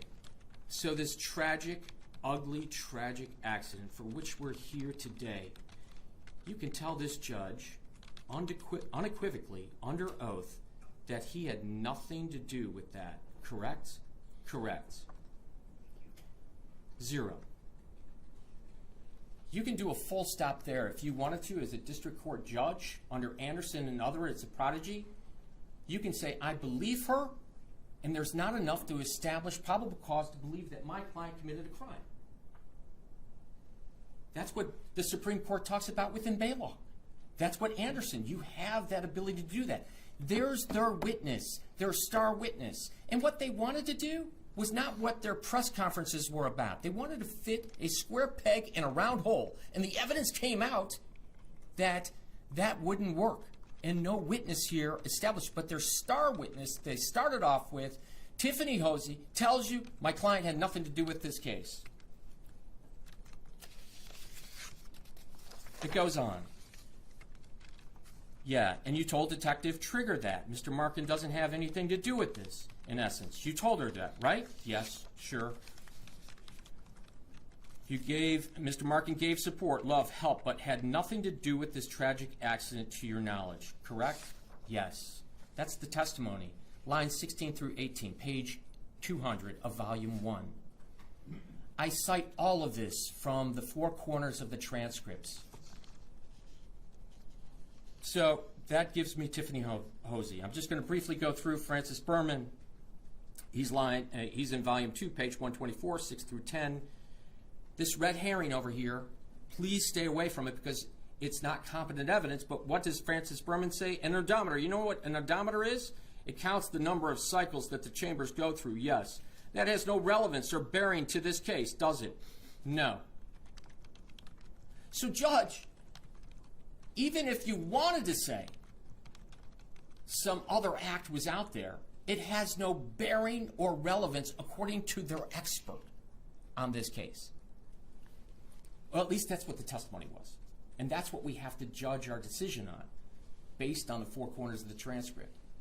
So now you have their star witness, then they have their expert. Berman goes on. This is on volume 2, page 127, lines 1 through 4. Okay. But just so you can tell the judge unequivocally as we sit here today, it's your opinion that the odometer has no relevance to this case. Correct. Under oath, in testimony, competent evidence to you. It doesn't have anything to do with why we're here today. Berman, their expert, the prosecutor's expert. Volume 2, page 207, lines 8 through 11. Is it then your opinion that static electricity, a discharge, caused this fire? That is my opinion. So now we have their second witness, Berman. Now we go to Melachenko. I'll be brief on Melachenko. It's on volume 3, page 41, lines 12 through 19. Okay. Again, this is a prosecution expert. You said you reviewed, or you were, did I get it correct? You were in the courtroom when Miss Hosey testified. I was, yes.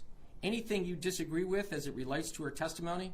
Can't say that I remember the entire of the testimony, so there was nothing that stood out to me. Melachenko, there was nothing mechanical as far as this machine, this hyperbaric chamber that had this accident. There was nothing mechanical that caused it, correct? I would say no. Melachenko, thank you. Who's in charge if you, in your operation, where you were at in Mayo, being the Mayo Clinic, who's in charge of making sure a patient is grounded? This is their expert. So we have a leadership team of 3. There's a nurse manager, myself as safety director, and the medical director of the program. NFPA 99 identifies that the people responsible for safety program is the safety director and the medical director. Judge, not Gary Markin. He's the facility maintenance person, not him. Mr. Milenchenko again, volume 4, page 60, line 3 through 6. The cycle count of the machine that's in question had nothing to do with this case as we sit here today. His answer to you, it had nothing to do with the death of Thomas Cooper.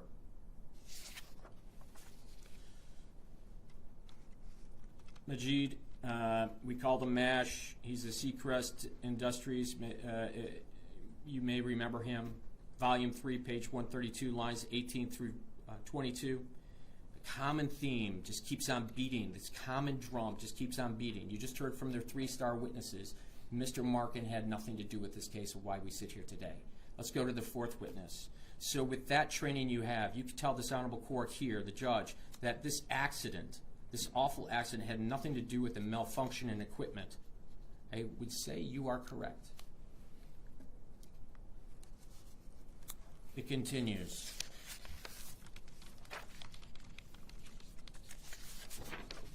We go to Detective Whiteside. He reviewed the 35 treatment videos of Thomas Cooper. Never saw Gary Markin on any of those videos. That's volume 4, page 92, lines 8 through 12. Never reviewed cell phone locations record in this manner to determine whether Gary Markin was within the city of Troy. I only ask that because I'm going to juxtapose that with testimony later on that gives you from the person of Bowen Gang who tells you about when he's there and when he's not there. But I don't have a burden here. The government does. They have to make an inference. There's no inference. It's an absent of an inference right now that my client had anything to do with this or was ever in Troy. Detective Trigger. Okay, and you also heard from Miss Hosey. This is on volume 4, page 212, lines 10 through 14. Yes. Volume 4, page 212, lines 21 through 24. She came in here and testified. Yes? Yes. You didn't disagree with her, did you? No. Detective Trigger. I want to get into the physical aspect of his office. Absolutely. Did you ever inspect it? No. Did you ever search it? No. Did you ever find it? No. Did you ever want to find it? I had no reason to go find it. Well, you know what, Judge? There's a very good reason why. There's a very good reason why. If you believe Detective Trigger, if you believe her, and you heard Tiffany Hosey say, I interviewed with Detective Trigger, I told her, Detective Trigger believed her that my client had nothing to do with this case. And she came in front of you, testified under oath. I have nothing to disagree with Miss Hosey.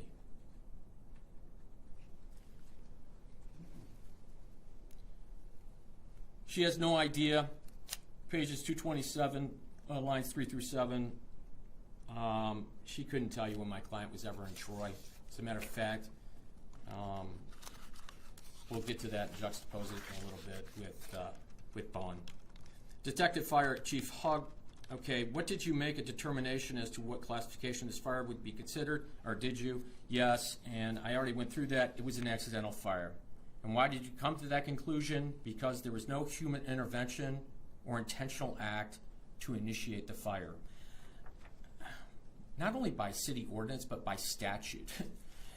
The chief of the fire department comes up with the cause and origin, but you heard him testify his conclusion. And Brother Counsel brought it up. I illuminated only to this extent because there was no human intervention or intentional act to initiate the fire. I continue.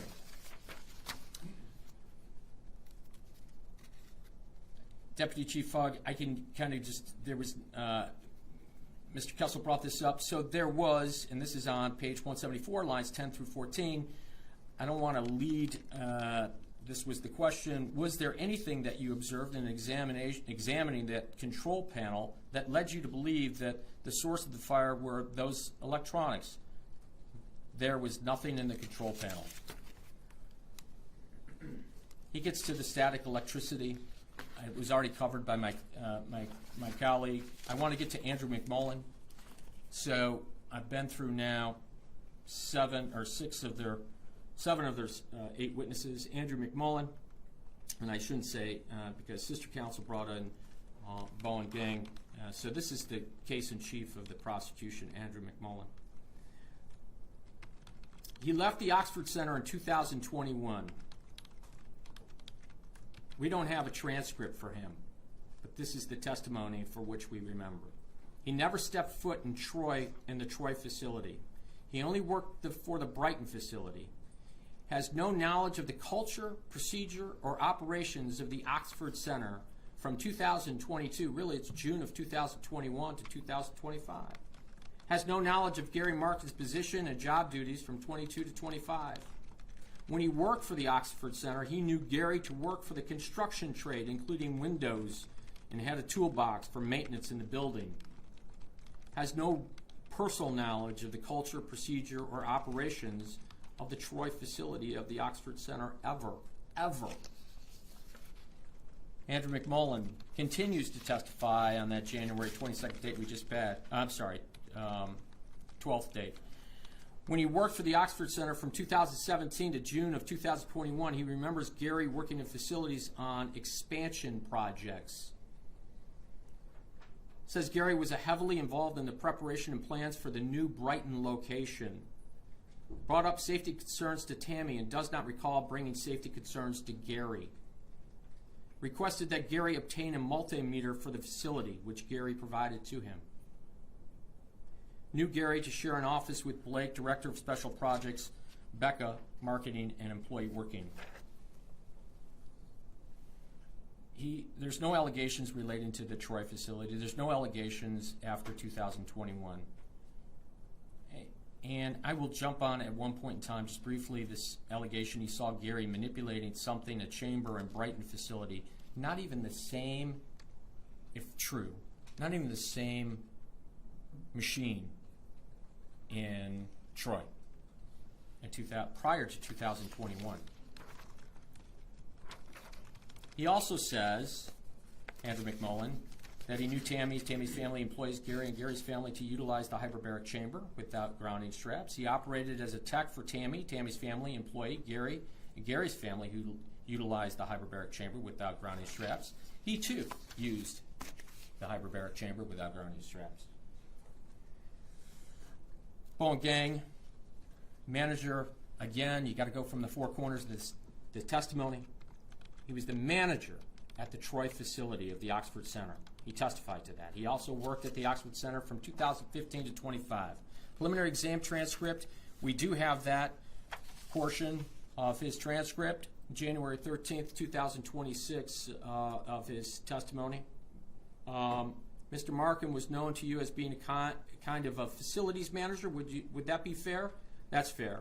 And when I say facilities manager, what I'm referring to is, in essence, I can think in your interview, if you had a problem, talked about toilets or whatever the case, you would call him.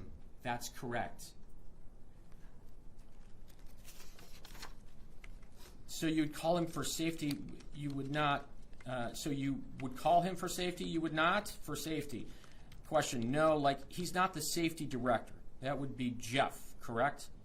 If there were safety issues with things non-related to hyperbarics, I might contact him, yes.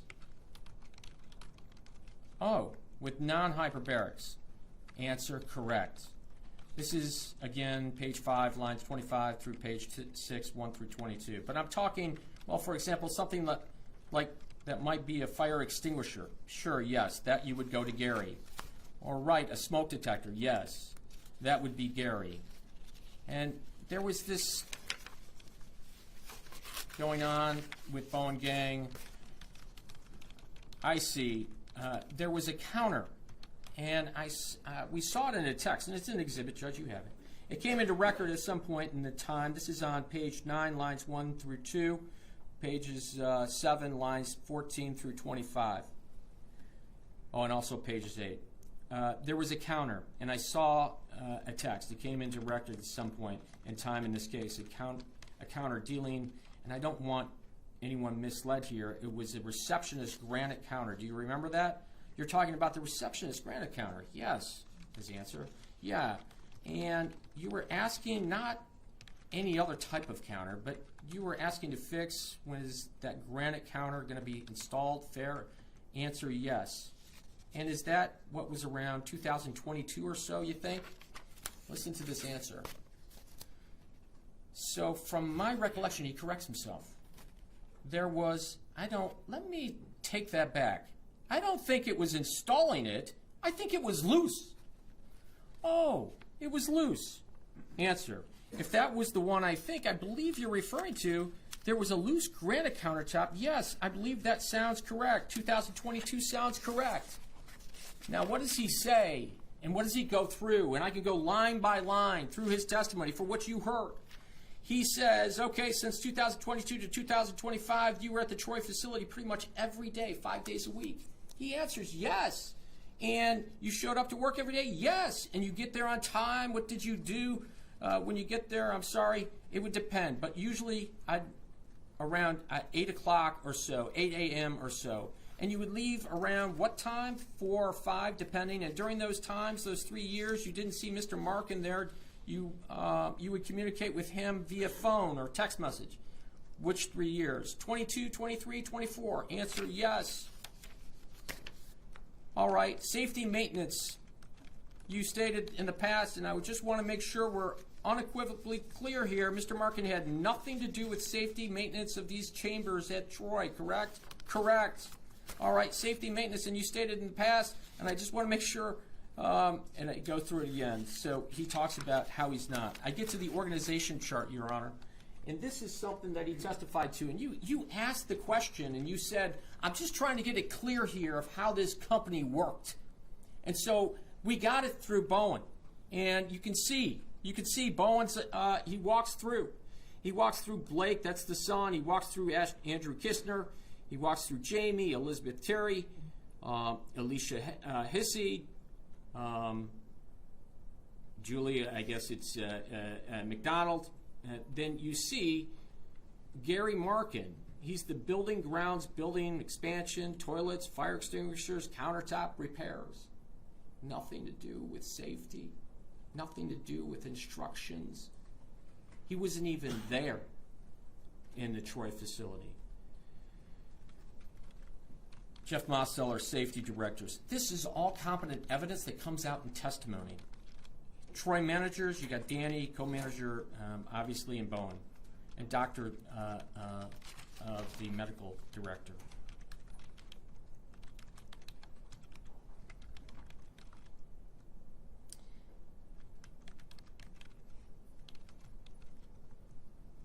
I get into Mr. Bowen Gang's immunity agreement, and one of the things that struck me for his testimony, he got immunity, and one of the things that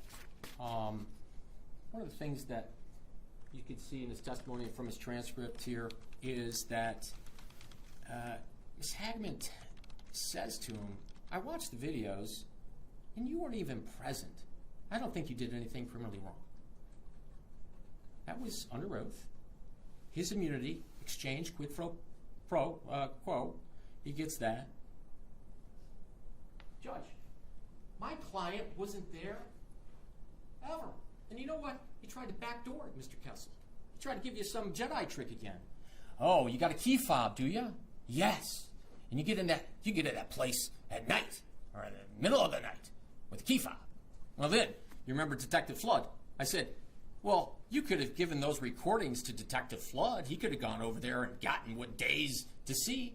Or, the key fob records, right, Mr. Gang? Yes, it does.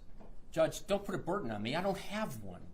But to suggest that, hey, listen, he could have got in there at another time, well, no. They have recording devices of those fobs.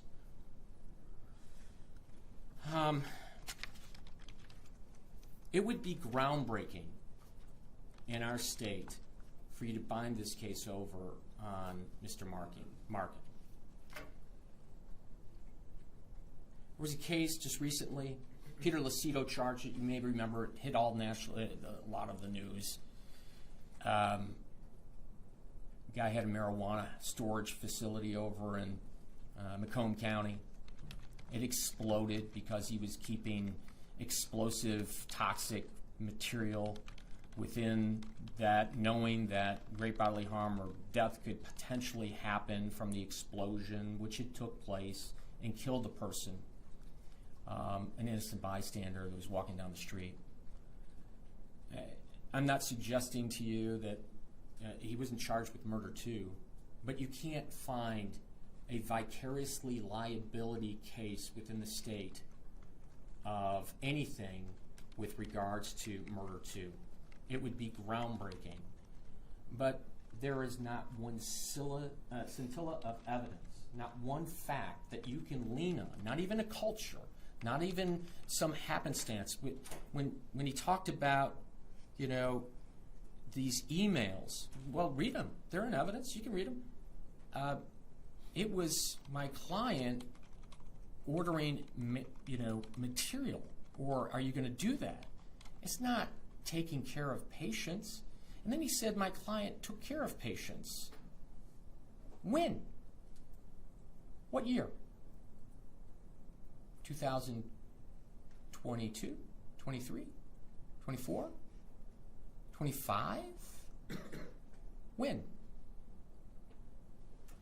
There's no failure to act here because my client didn't have a duty to act. He didn't have a spot in the continuum here. And if you get hung, if you think about this, there's no other evidence that's not competent evidence as it relates to the red herring with this counter. I can pull up the demonstration for you, Judge. It's impossible. Because in 4 months' time, we got the evidence. There's 3,000 jumps.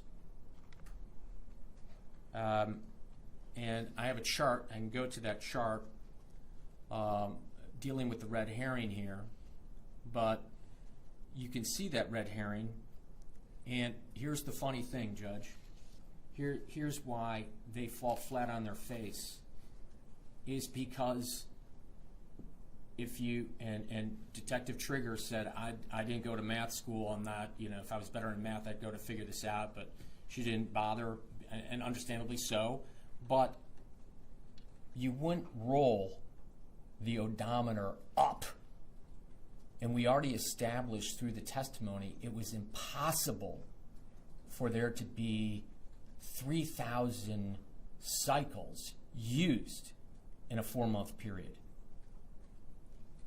But that's Troy. My client wasn't there. He had nothing to do with Troy. He went there to fix a counter one time. No one said he did anything different. He wasn't some person that had control over safety. He wasn't some person that had control over patients. He was good with patients, but he wasn't the guy that was the tech. Was he trained earlier on in life? Yeah, but well after, and well before, other people come into this picture. So, Your Honor,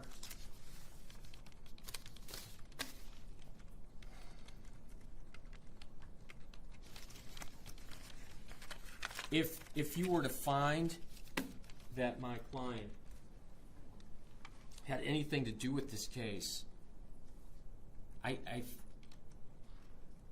think it would be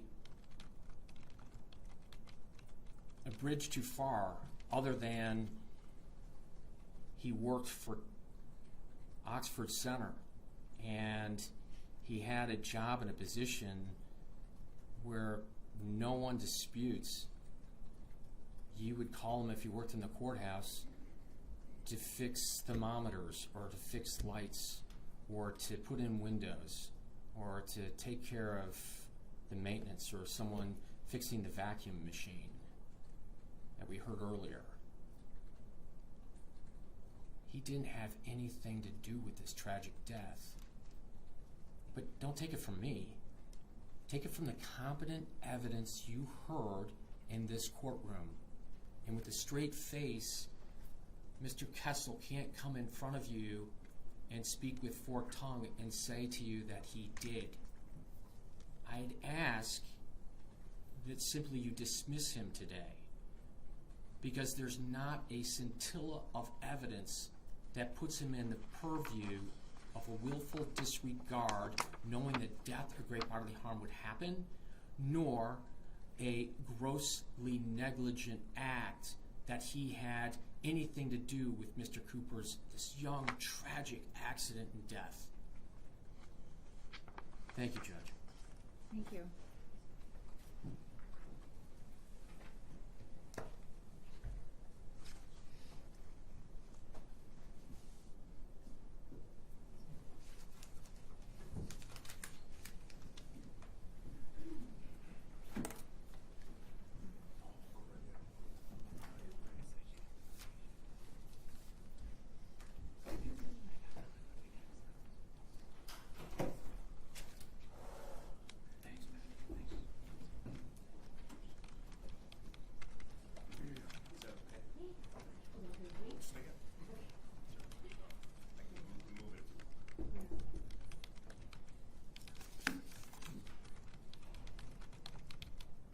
Your Honor.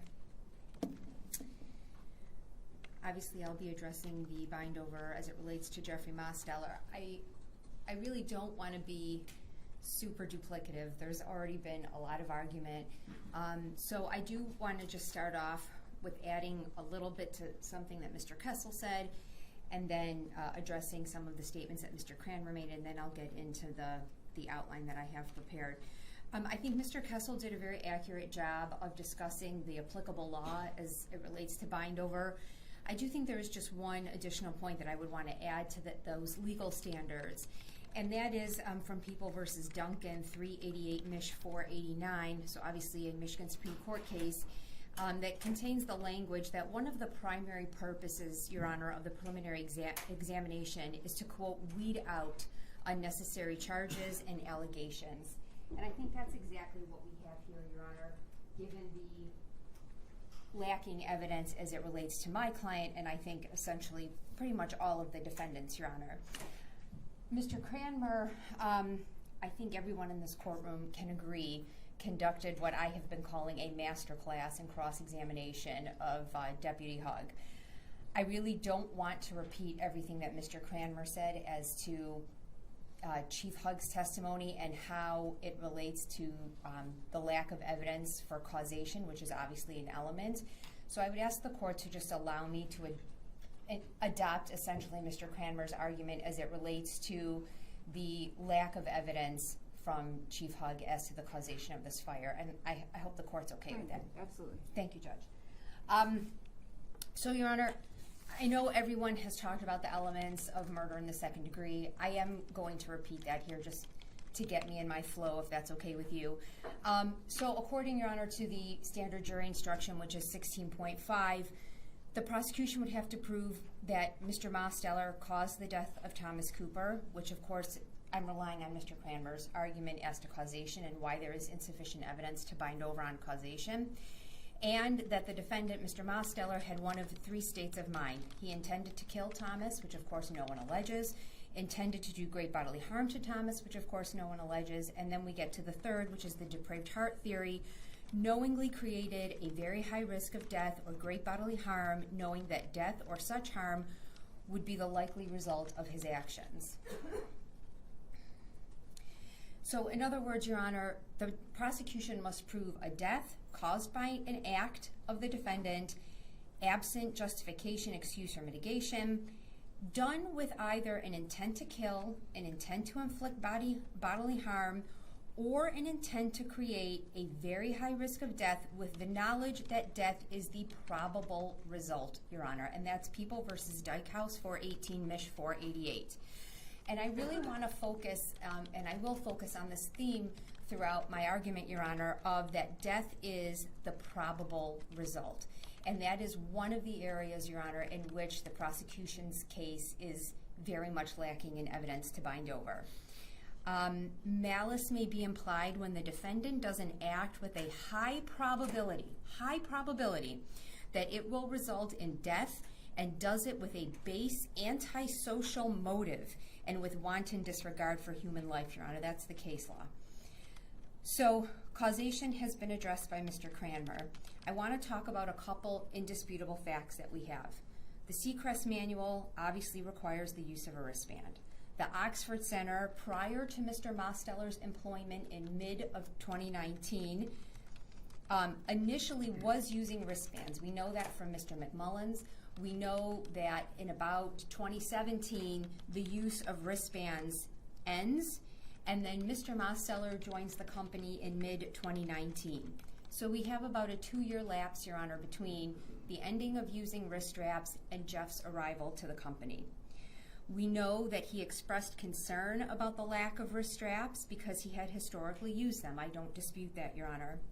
But by the time he comes to the Oxford Center, Your Honor, the decision had already been made by those with more power and more decision-making authority.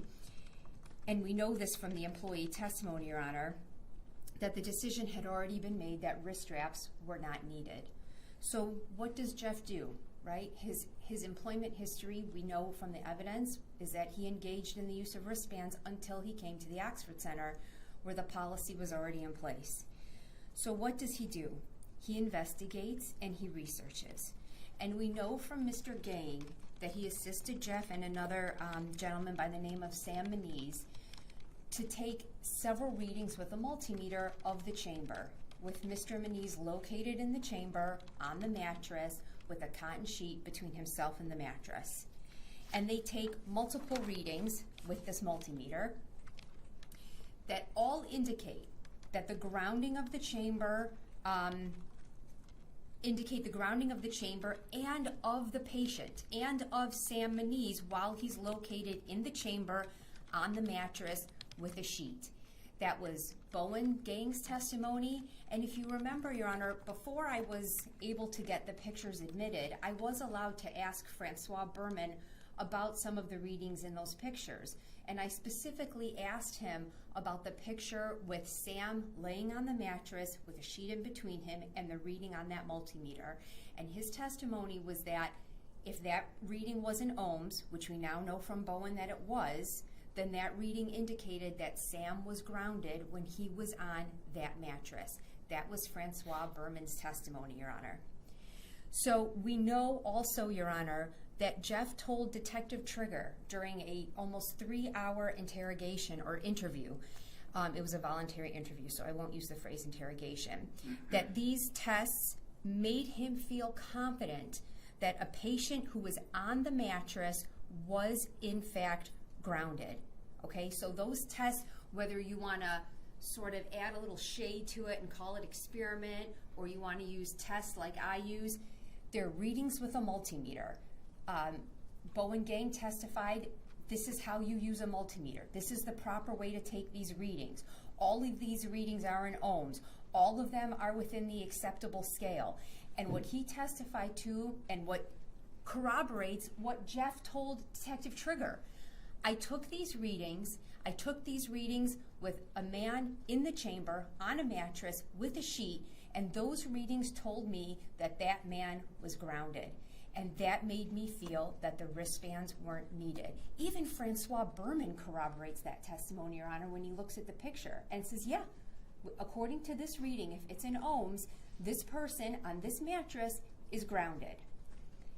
And then the second part we know from Detective Trigger is that Jeff also mentioned to Detective Trigger an article that he had read that advised him that it was highly unlikely that a single spark could ignite a fire in a 100% oxygen environment. In other words, the same environment as a hyperbaric chamber. So we know that it wasn't Jeff coming to the Oxford Center and being told we're not using wristbands, and Jeff saying, well, okay, I'm just going to go along despite my decades of experience. No, he took readings. He took readings with a multimeter. He looked at the research. And it was a reasonable inference. It was a reasonable takeaway from the readings of the multimeter that someone in that chamber on a mattress with a sheet underneath him was grounded, given the readings of that multimeter, Your Honor. I want to talk a little bit about Tiffany Hosey's testimony. And, Your Honor, I think so much of her testimony is suspect as it relates to the Troy location, in part because her testimony, if you go through it and then compare it to Andrew McMullen, is Andrew McMullen impeaches her on so many assertions and allegations that she makes, Your Honor. She begins work in 2020. She's let go in April of 2024 because of her safety concerns. She testified that she only saw patients dive at Troy on 3 occasions. In all those years, she saw it 3 times, and that was it. She testified about a lack of training and the lack of safety pauses, which is impeached by Andrew McMullen, who worked at the same location, and impeached by Bowen Gang, who actually has all of his experience at the Troy location. She testified that any issues or concerns she had went to Tammy. She alleged that Jeff was medically clearing patients, which again is impeached by Andrew McMullen's and by Bowen Gang. And if you go back and look at her testimony, where she keeps making this assertion over and over again that Jeff is medically clearing patients, it becomes clear that she doesn't understand the difference between a medical clearance and a safety clearance, right? A medical clearance is someone has a medical condition and we need to double check if that condition precludes them from diving. The safety clearance is a patient has, I think the example we used was a hearing aid or some other device, and so we have to find out if that device can safely go into the hyperbaric chamber. That was Jeff's responsibility. But the suggestion that he was medically clearing patients, Your Honor, is directly impeached by Andrew McMullen's and Bowen Gang. She did concede, Your Honor, that the bracelet, the purpose of it is to reduce risk, not to eliminate it. That was her testimony. Now, there's this talk about when she took concerns to Tammy about the lack of a wrist strap, she was told it was a strangulation risk for children, and also that the chamber itself was grounded, and so therefore patients didn't have to be grounded. I think what's really interesting here, Your Honor, is that, right, Mr. Kessel stressed in his argument that when Ms. Hosey was asked if she had ever heard of a child suffering strangulation from the wrist strap, right? She said, no, I never heard of it, right? So it can't be a real concern. Well, and I'll talk about this a little bit more detail. The Oxford Center, by my calculations, at a minimum, over a 6-year period, dove 100,000 patients, not individual patients. They conducted 100,000 dives without an incident of fire. Now, the prosecution wants to say, well, that doesn't matter. What does that mean? But they want to rely on Hosey saying, well, the strangulation concern is invalid because it never happened. Well, 100,000 times, there was never a fire at the Oxford Center until January 31 of 2025. So why would they think it was foreseeable? Why would they think after at least, and when I say 100,000 is an underestimate, I'll get to the math later, after 100,000 dives without a bracelet, nothing happens. That's one of the main reasons why the prosecution can't meet its burden and why Your Honor should not bind over, because it doesn't meet the standard of a high probability, right? Probable cause, 51%. 51%. We'll get to the math. The number of times that they conducted dives safely, right? It's gargantuan. And then to say that somehow there was a high probability from their experience that a fire was going to happen, the prosecution can't meet that standard, Your Honor.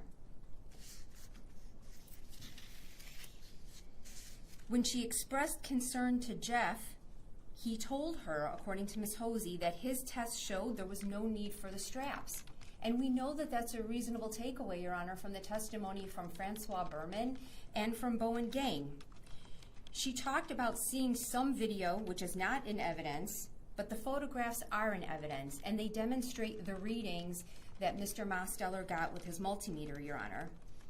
She challenged this video test or experiment that she saw from Mr. Mosteller because there wasn't a patient on the stretcher and there wasn't a sheet on the mattress. But we know that that's not how he conducted his tests. We know that he conducted his test with a patient in the chamber on a mattress with a sheet underneath him and got a reading that indicated that that patient was grounded, Your Honor. The prosecution, Your Honor, wants to create this picture of the Oxford Center being a place where safety was just cast aside. That's not what Andrew McMullen's testimony was, and that's not what Bowen Gang's testimony was. The only person who testifies to that there's this overall culture of not caring about safety, is Tiffany Hosey. But Andrew McMullen's testified that he felt he got very thorough training, including cleaning the chambers and conducting safety pauses, and that he in turn then passed on those safety pauses. And he said that he felt very comfortable with his thoroughness and the thoroughness of his fellow techs in conducting safety pauses. And Bowen Gang gave the exact same testimony. And at no time did anyone ever tell these gentlemen, these techs, hey, stop it with the safety pauses. This is BS. We don't need to be bothered with it. They were adamant in their testimony. I knew how to conduct them. I conducted them. We conducted them every time.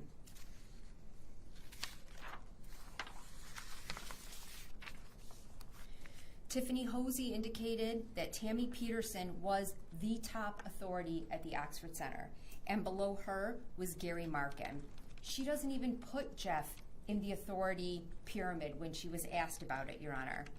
She also conceded, Your Honor, that the strap is not the only way in which a chamber is grounded, right? And we went through this. The entire chamber is grounded, the mattress is grounded, the gurney is grounded, the rails are grounded. We know that from her testimony, but you know what? We also know that from all the photographs that we introduced with Mr. Mosteller taking readings from 5 different places on the chamber, including the gurney, the mattress, and the rails, and the tray, Your Honor.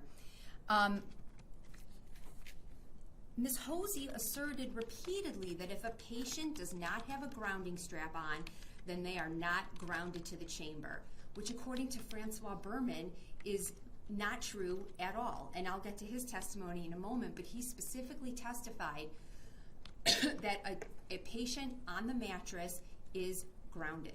That was unambiguous, his testimony, Your Honor.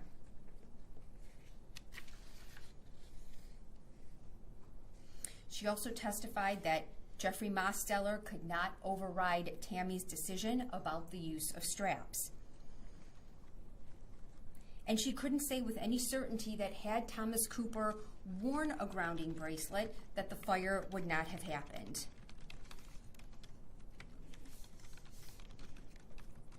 She was very critical, Your Honor, of the Oxford Center's lack of communication with patients and educating them, but then of course she conceded that she never saw a new patient intake conducted at Troy.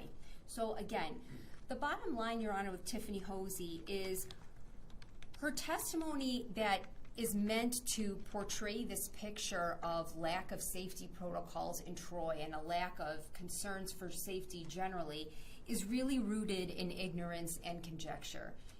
Her time at that Troy location is almost non-existent.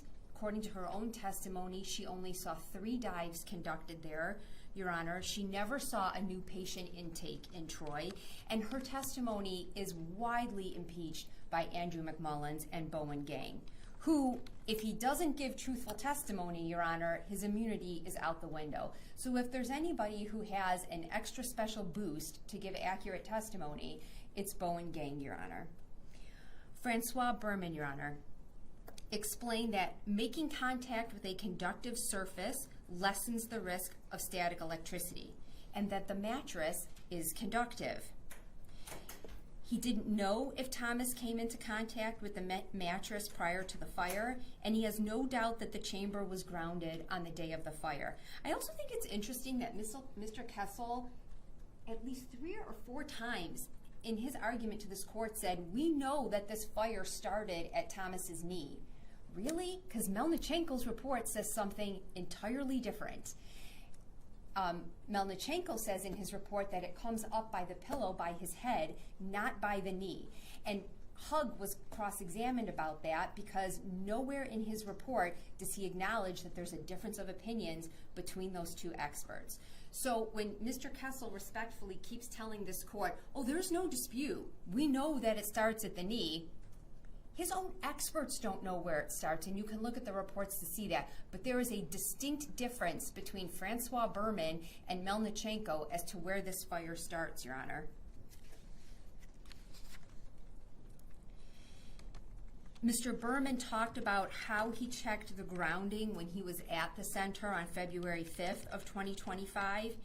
And when you look at that testimony, and it's at page 148, how he checked the grounding of that chamber and the various parts of that chamber is exactly how you see Jeff Mosteller checking the grounding in all of the exhibit photos that you have, Your Honor. There is no difference, right? Using the multimeter, touching it to different parts of the chamber, touching it to the rails, touching it to the gurney.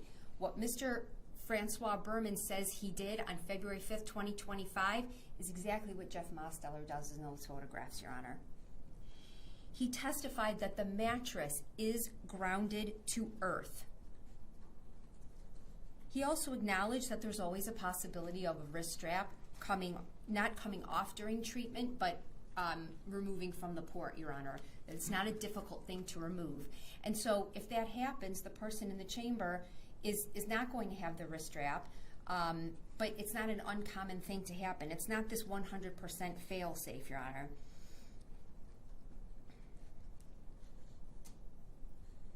If the patient was directly on the mattress, the patient is grounded and there would be no spark. That is the testimony from Mr. Berman. And this, I think, Your Honor, is critical. He was familiar with the Steve Wood article, and I wanted to give the court some quotes that Mr. Berman said about this article. When he was asked about the article, he commented, quote, and this is at page 183 of his testimony, "It's interesting because things that one might think would combust relatively easy with static do not combust."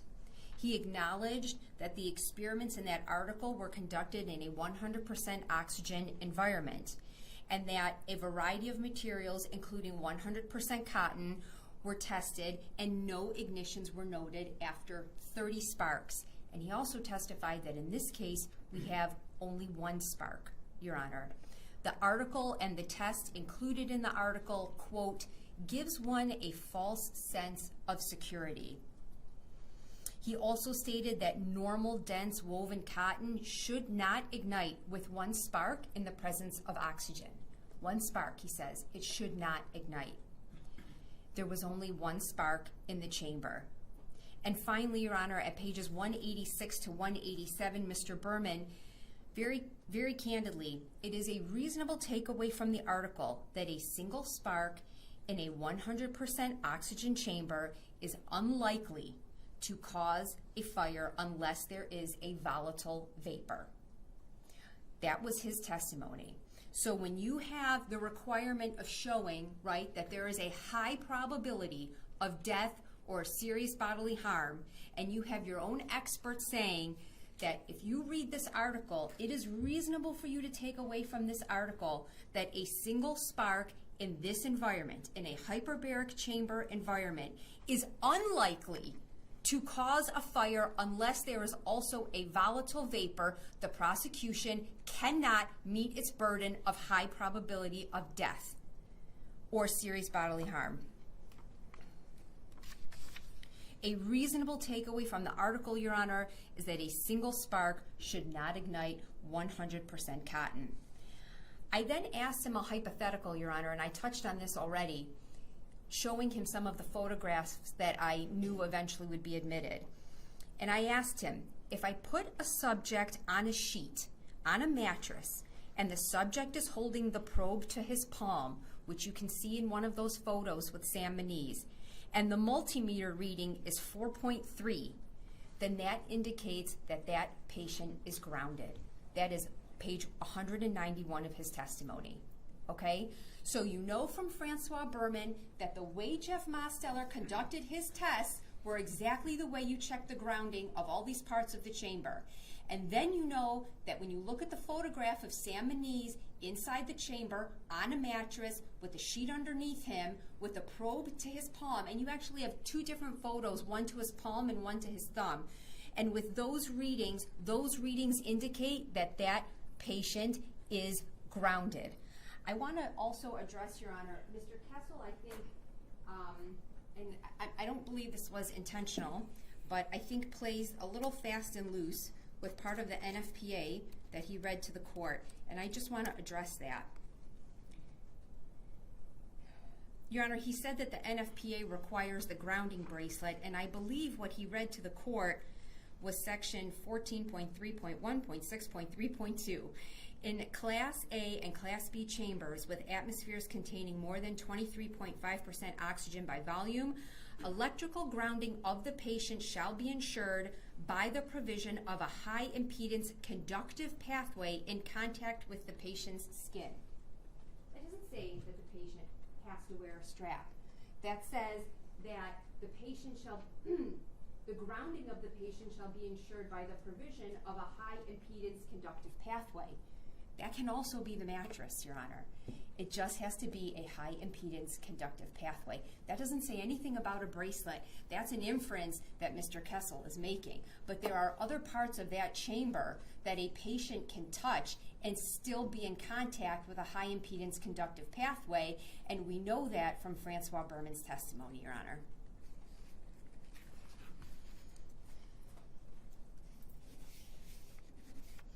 Because he acknowledged, Your Honor, in his testimony that there are alternative means to ground a patient.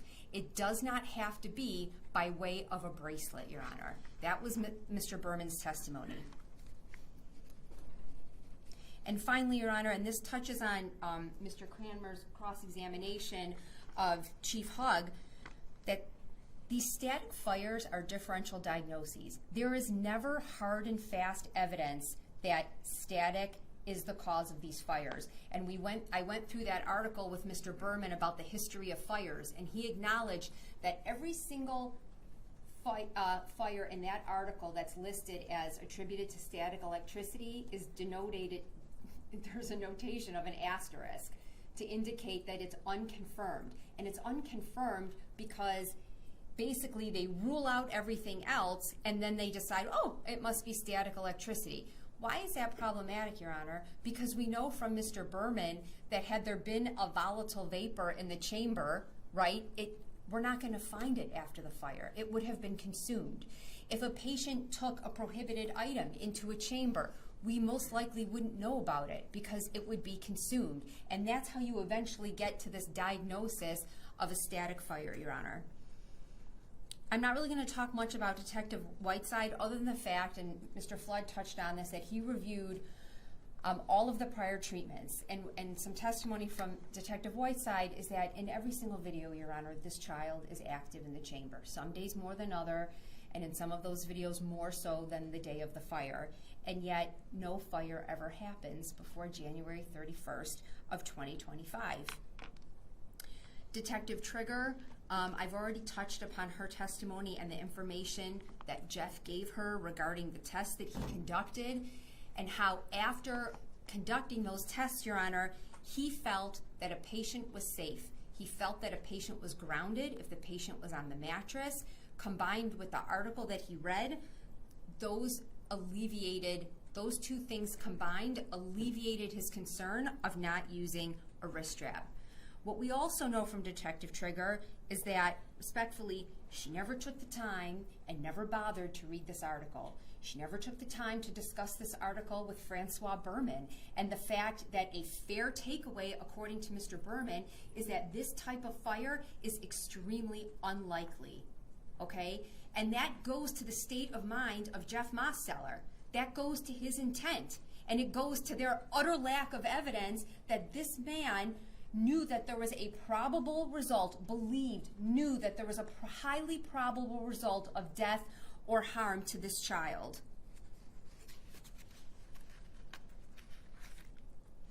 She also candidly admitted that her investigation revealed that there were other children who received the same treatment as Thomas Cooper, who all moved around in their chambers, and there was no incident of fire.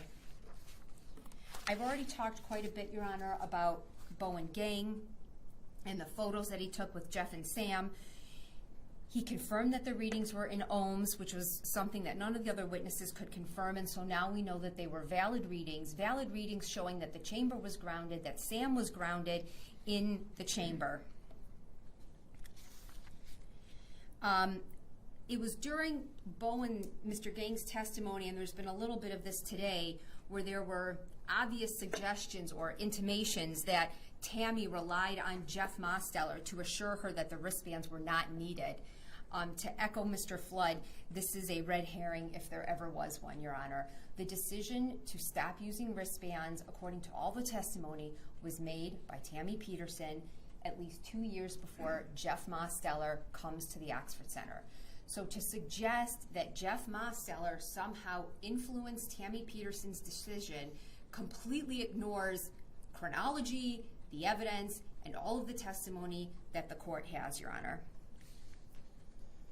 The tests that were done by Jeff Mosteller were not to satisfy Tammy. Tammy was already satisfied for 2 years that this was safe.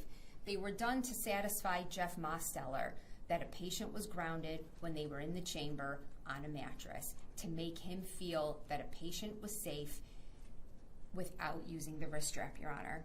We also finally know from Bowen that he dove Jeff personally and did so without a wristband. And I am going to echo this, even though I believe it was Mr. Cranmer who already talked about this. You know, when there was a lot of questioning during the exam about Tammy Peterson and her family, and I think Mr. Markin's family and Mr. Mosteller all diving without this wristband, there kept being objections from the other side of the room. It's not relevant. It's not relevant. Of course it's relevant. This whole case is about state of mind. It's about intent. And Mr. Cranmer is 100% correct to argue that these people knew that there was a high probability of death or a great bodily harm, and yet they engaged in the exact same behavior is absolutely ludicrous. It is unquestionable evidence that these people, of course I'm mostly addressing Mr. Mosteller, knew and felt at their core that what they were doing was safe, Your Honor. Finally, Your Honor, one of the critical problems for the prosecution is that they haven't demonstrated the high probability, right? More likely than not that without a wristband, a fire was going to happen. And this is where I'm going to get to the math, okay? To a certain extent, right, and I don't mean to be crass, but this is a numbers game, right? High probability, that has an implication to it, over 51%. So we know that this business stopped using wristbands in 2017. And we know that we have about 7 to 8 years between the end of the wristband use and this unfortunate event on January 31 of 2025. So I'm not going to even use 7 to 8 years. I'm going to lowball it with 6 years to be more favorable to the prosecution. Your Honor, in Exhibit 10 has various documents that show the cycle counts for this chamber, okay? So chamber is installed on 5/9 of 2013. We have a document from 5/7/2015, so 2 years later, of 2,235 cycles. The next document you have is September 10th of 2016, showing 6,304 cycles. The next document, July 11th, 2018, with 9,380 cycles. September 17th, 2019, with 11,251 cycles. March 15th of 21 with 13,602 cycles. August 22nd of 22 with 19,619 cycles. And then we have an email from December 5th of 22 with 20,079 cycles. Okay, so what is the point of me telling you all of this? If you look between the date of installation, May 9th of 2013, and 6 years and 4 months later, at 9/17/2019, you have 11,251 cycles on this chamber. We know that Troy always had 3 chambers. We know that Brighton had 5, but at some point went up to 8. But I'm going to lowball it, and I'm just going to use 8, right? Because that makes it more favorable to the prosecution. If you take 11,251 cycles with 8 chambers over a 6-year period, 90,008 dives without a single incident. If you take a different 6-year period that is documented in Exhibit 10 from September 10th, 2016 to August 22 of 22, you would have a total of 13,315 cycles. Now multiply that by 8 chambers, which again is a serious lowball number. You have 106,520 dives without an incident. Without an incident, despite the fact that every patient is not wearing a wristband. One fire in 106,520 dives is 0.0000093%. That cannot meet the definition, Your Honor, of high probability of death. Your Honor, as it relates to involuntary manslaughter, the prosecution would have to prove that the defendant caused the death of Thomas, that Thomas died as a result of not using a wristband. Again, Mr. Cranmer addressed that. In doing the act that caused the death, he would have had to acted with grossly negligent, in a grossly negligent manner. And then we look to the definition of gross negligence. It's more than carelessness. It means willfully disregarding the results to others that might follow, right? So we go from high probability to might. That's a huge distinction, right, between second-degree murder and involuntary manslaughter. I don't think the prosecution can even meet a burden of might, that might occur when your percentage of events is 0.0000093% of times, Your Honor. I won't go through the rest of the elements. That was really the one that I wanted to stress. And finally, Your Honor, the act of second-degree murder requires, the crime of second-degree murder requires an act by the defendant, not an omission of an act or a failure to act.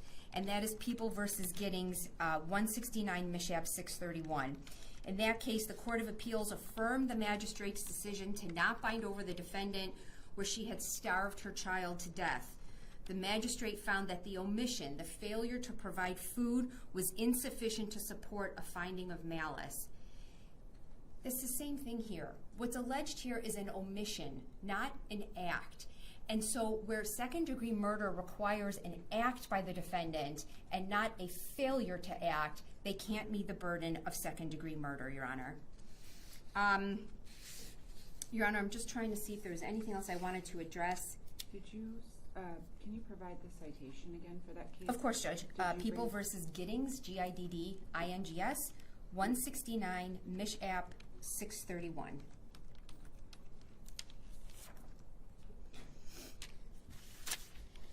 Your Honor, for all the reasons I've just stated, that Mr. Cranmer stated, prosecution cannot meet several elements of second-degree murder. Don't even think they can meet the elements of involuntary manslaughter. And I would ask that the court not bind over Mr. Mosteller on either charge. Thank you. Thank you.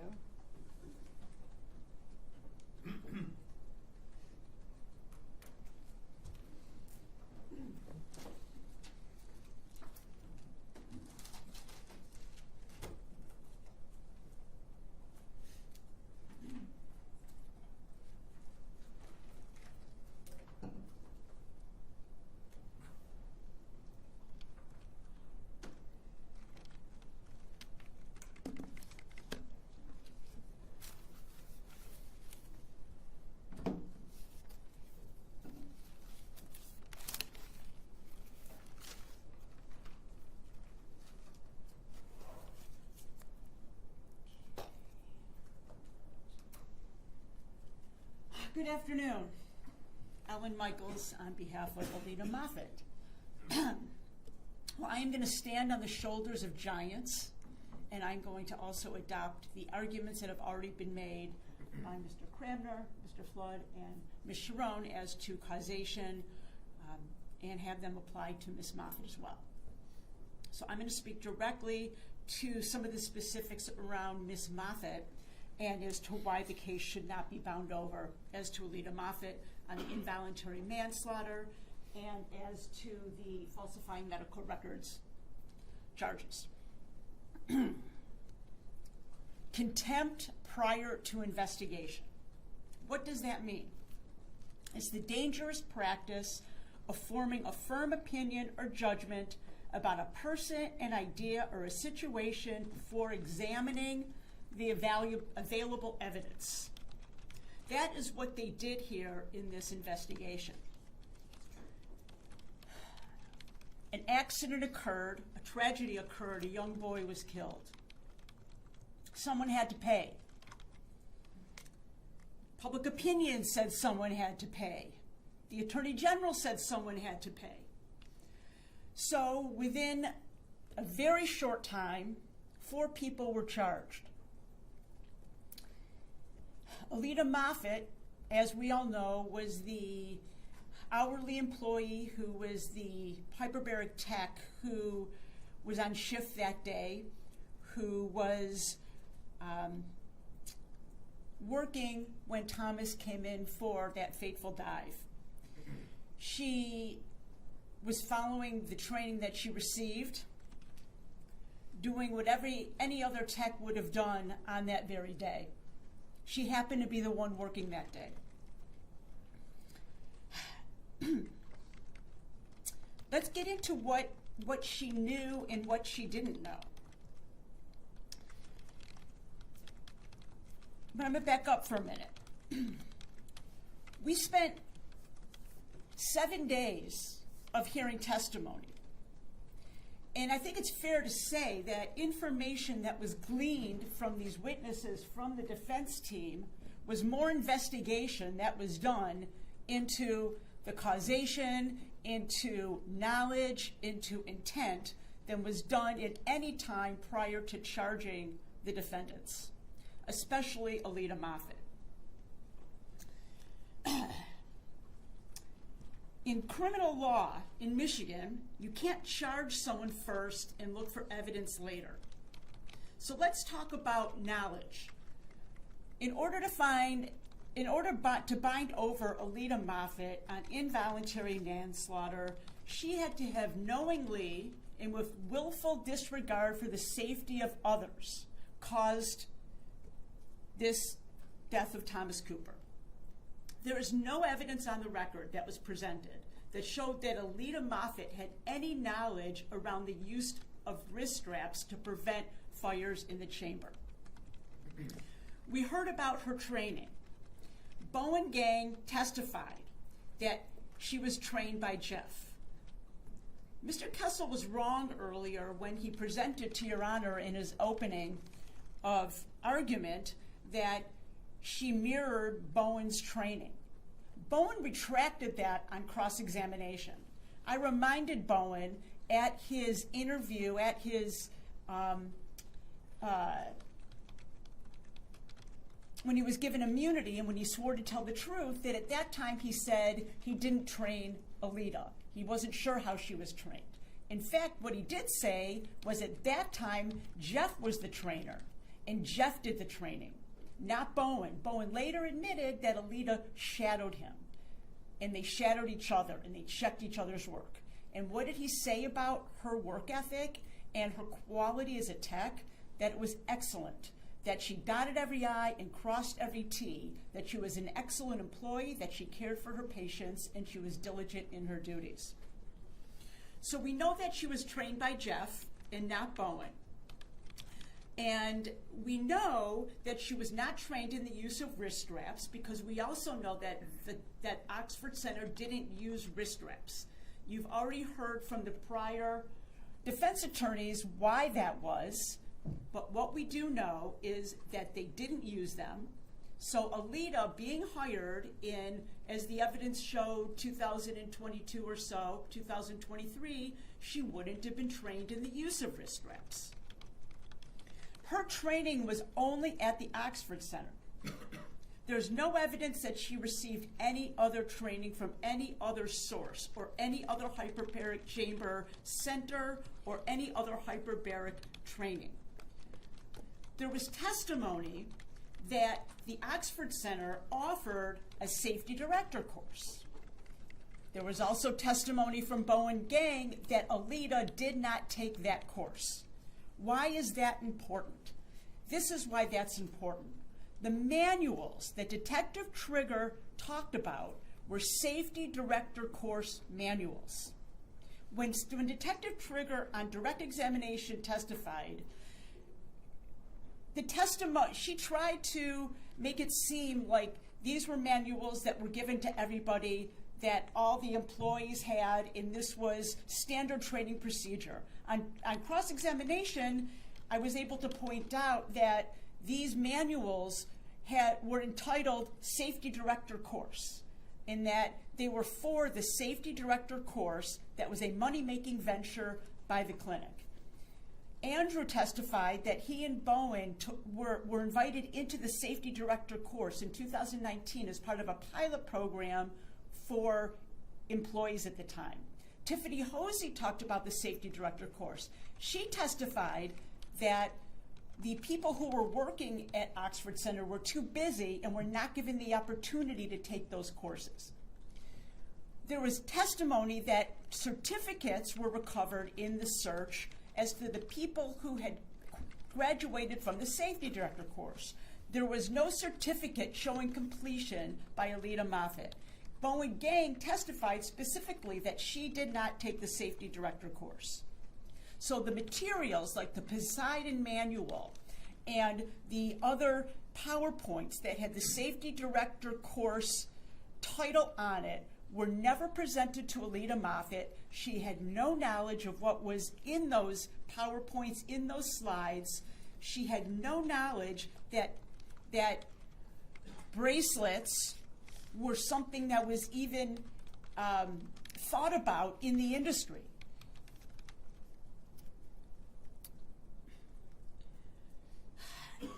The prosecution wants you to believe that it was her responsibility to read the Seacrest manual.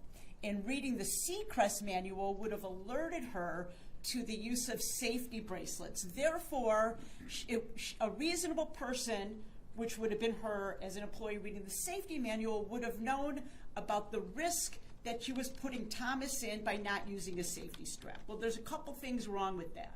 Number one, it's assuming that she even knew the Seacrest safety manual existed on the premises. Number two, it's that safety manual was made available to her.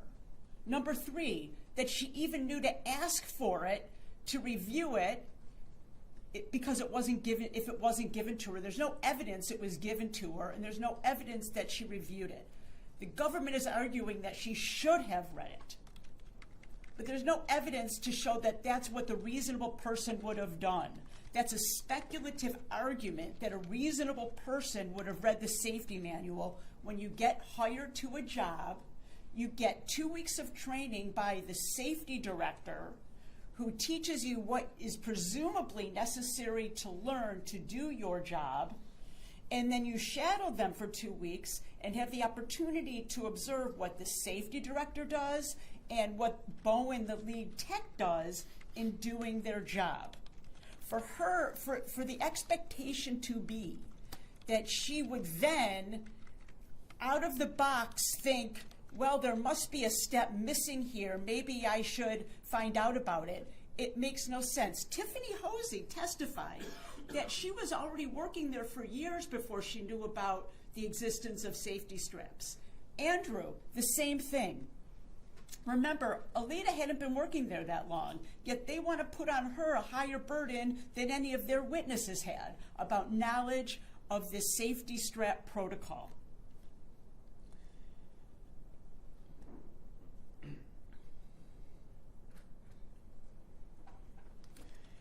Gross negligence requires willful and wanton disregard, a knowing indifference to the risk of others. Because she had no knowledge that the safety strap would presumably had alleviated the risk and not caused the fire, which I don't agree it would have, based on what we've already heard people testify to, she would have had to have known that that would have alleviated that risk. She, as I said, she had no idea that that was an item to alleviate risk. She had no idea the risk she was putting anybody in. And why should she? She had been there for a couple years and had not seen any troubles. Why would she then, as this hourly employee operating the chamber as trained, think that there was somebody and something at risk? She hadn't seen anything to alert her that people were at risk. Let's talk about the safety pause.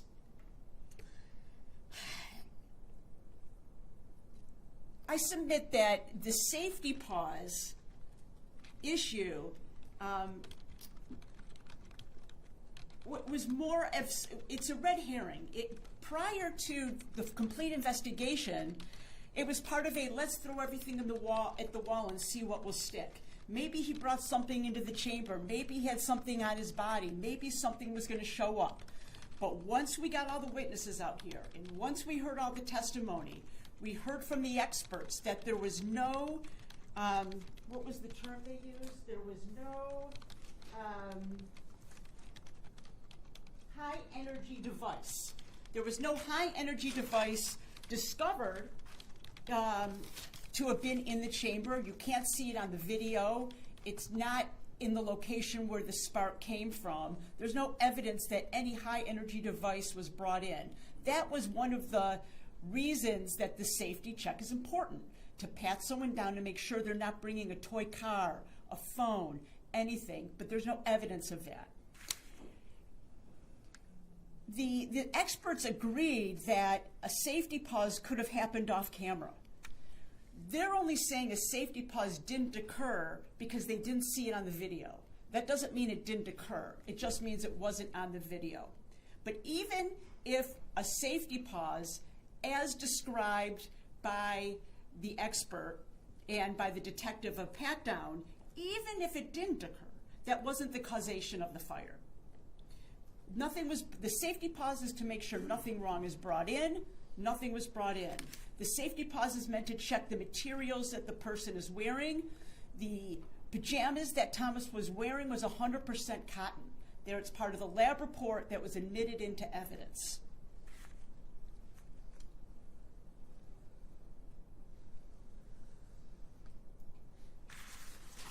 I'm going to talk now about the falsifying the medical record charge.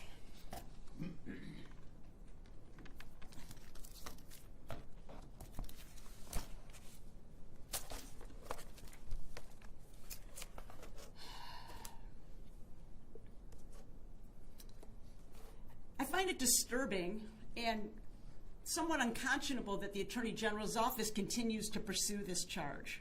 There's been undisputed testimony from each witness that worked at the Oxford Center, witnesses that the government called, Tiffany Hosey, Andrew McMullen, just showed that pre-charting was done for efficiency. It was done when they were busy, and it was done at times to indicate the time the dive would be over. Falsifying records has to have some level of element to mislead or an intent to falsify. If you're writing down a time because you are indicating a come-up time or because you are doing it as a convenience, which is what they all testified to, that's not falsifying. At the time you are entering it into the record, it is in your mind a true and accurate time. This is a specific intent crime. When you are entering a time into the record that you believe to be true when you are entering it, you are not falsifying a record. But let's go through the elements. Element 1, it's a medical record. A medical record is a record created, maintained, or authenticated as part of a medical diagnosis, treatment, or care by a licensed healthcare professional or a licensed healthcare entity. In Michigan, that means a physician, a PA, a nurse practitioner, a nurse, or somebody licensed. MCL 333.16106 defines health professional as an individual who is licensed or otherwise authorized under this article to engage in a health profession. Only a health professional can create a medical record. So let's see how medical record is defined under the Medical Records Act.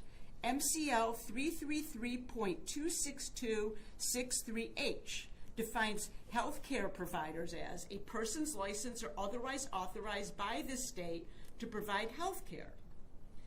So, a medical record can only be created by a licensed medical professional. There is no evidence that Aleta Moffitt was a licensed medical professional.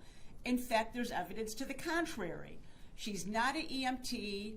She's not certified as a hyperbaric tech. She's not a nurse. There was no evidence that she is a licensed medical professional. Because she's not a licensed medical professional, she cannot create a medical record.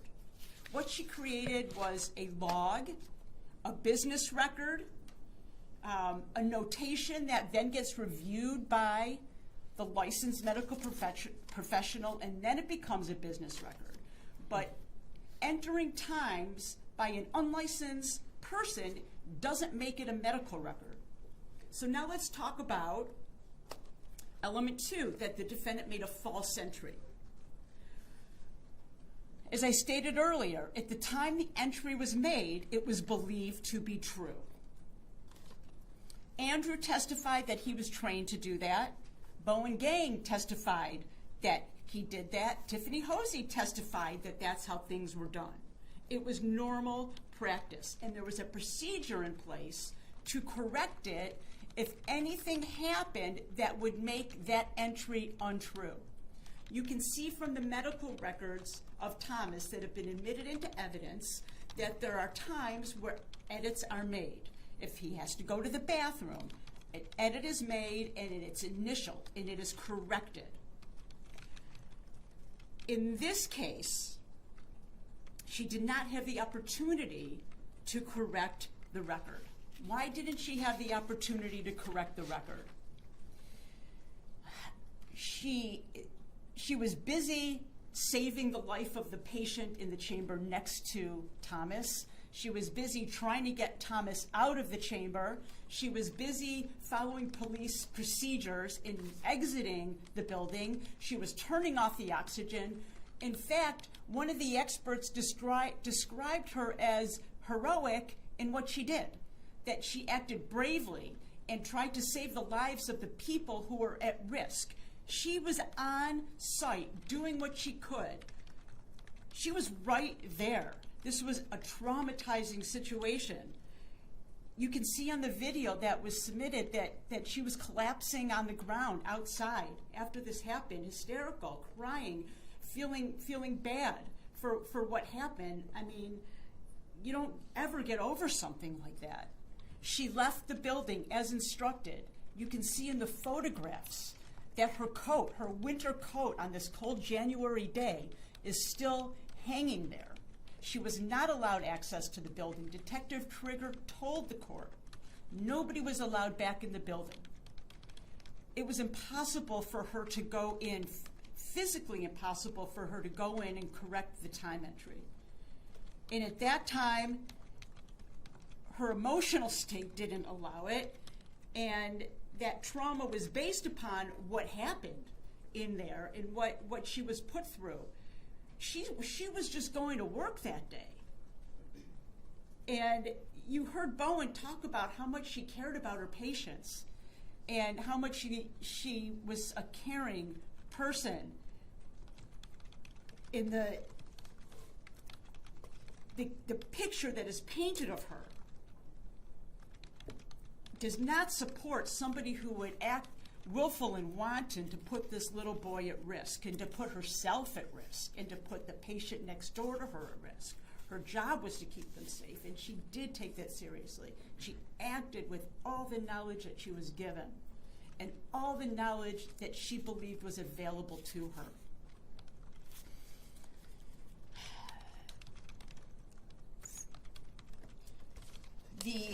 The charge of falsifying medical records, as I stated, it's a specific intent crime, which means she had to have the intent to act willfully and recklessly to mislead or to falsify. There's no evidence of that. There's no intent to mislead or falsify.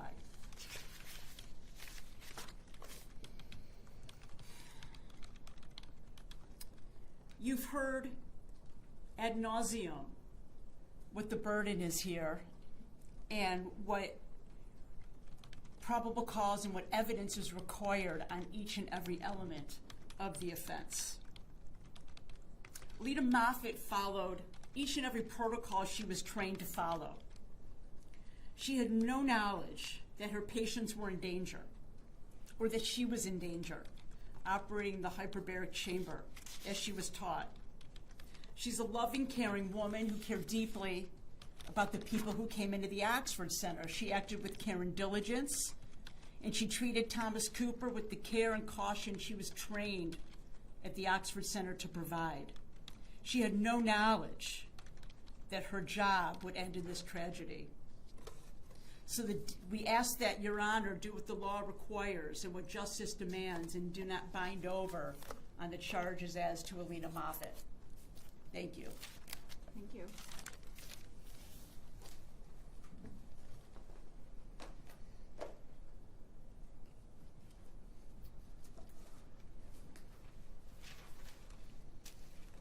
Judge, I don't think I'll take that long, but I'll keep an eye on the clock, nevertheless.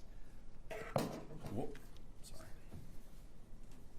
All right, Your Honor, I apologize for bouncing around. I get it. Obviously, there was a lot. Judge, with respect to, really to everybody, first of all, and Judge, I'm going to cite People v. Yost, which is also citing People v. Gecky, and that's 468 Mish 122. To find probable cause, a magistrate need not be without doubts regarding guilt. The reason is that the gap between probable cause and guilt beyond a reasonable doubt is broad, and finding guilt beyond a reasonable doubt is in the province of the jury. Now that applies obviously to all defendants, Judge, but particularly I want to start with respect to Mr. Cranmer, and I know this applies to all the defendants, the causation of the fire. Yes. Now, what Mr. Cranmer wants and what everybody wants is for Mr. Hugg, Deputy Chief Hugg, to say that there is no possibility that anything else could have started this fire, right? Mr. Cranmer went through questions and answers. Is it possible this? Is it possible that? What's possible is not the standard, Judge. It's certainly not the standard at trial, but it's also not the standard at a preliminary exam. What Deputy Chief Hugg repeated was that it was his opinion that this fire was caused as a result of static electricity. Any evidence if he conflicted himself, if he contradicted himself, that is very clearly, Judge, that is, as I stated earlier, a question of fact for the trier of fact. But ultimately, even if there are arguments about the inadequacies or defective nature of his investigation by any of the defendants or all of the defendants, those are, again, questions of fact, because it doesn't change the fact that his opinion is that this fire started as a result of an electrostatic discharge.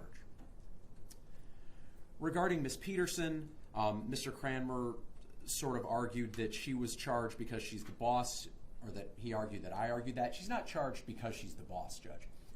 She's charged because she was the person who put in place this protocol, which was treating people without grounding straps.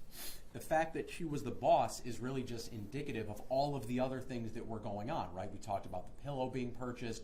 We talked about all the other deficiencies and how the Oxford Center was operating as it regards to safety. But she's not on the hook just because she owns and runs the place. She's on the hook for murder too because she is the person who set into motion this chain of events. She is the person who demanded her hyperbaric techs treat people without grounding straps. She, for what I think is very clear, she's the one who demanded that Jeff Mosteller treat people without grounding straps. So that is why she's charged. It's not because she has CEO at the end of her name. It's because she's the one who put those protocols into place. Mr. Cranmer said that there was no evidence about financial reasons for this crime being committed, and I would disagree with that, Judge. He said there was no argument or evidence about time saving. I would disagree with that. Mr. Berman said when he was being questioned, if somebody, the way this works, right, is someone's wearing a grounding strap, and if the strap becomes disengaged, the process is to stop the treatment, depressurize the chamber, reattach the strap, then repressurize the chamber, and then see the treatment through. So that is a time process. I think we heard it takes 10 minutes to get to pressure and 10 minutes to come back down. So every time somebody's grounding strap comes off, that is a 20-minute, at least a 20-minute delay in what was very clearly a mill of people going through this place. In one of the exhibits in one of the pages in People's Exhibit 10, Ms. Peterson said, hey, we're booked from 8 in the morning until 8:30 at night, Judge. So there is evidence that by taking the grounding strap out of the equation, then you don't have to worry about any delays. You don't have to worry about backups in treatment causing backups in treatment. So I think that evidence was presented that there was a potential reason for the removal of the straps as it relates to time delay and as that relates to the bottom line at the Oxford Center. There were a whole lot of arguments from everybody about whether or not any of the defendants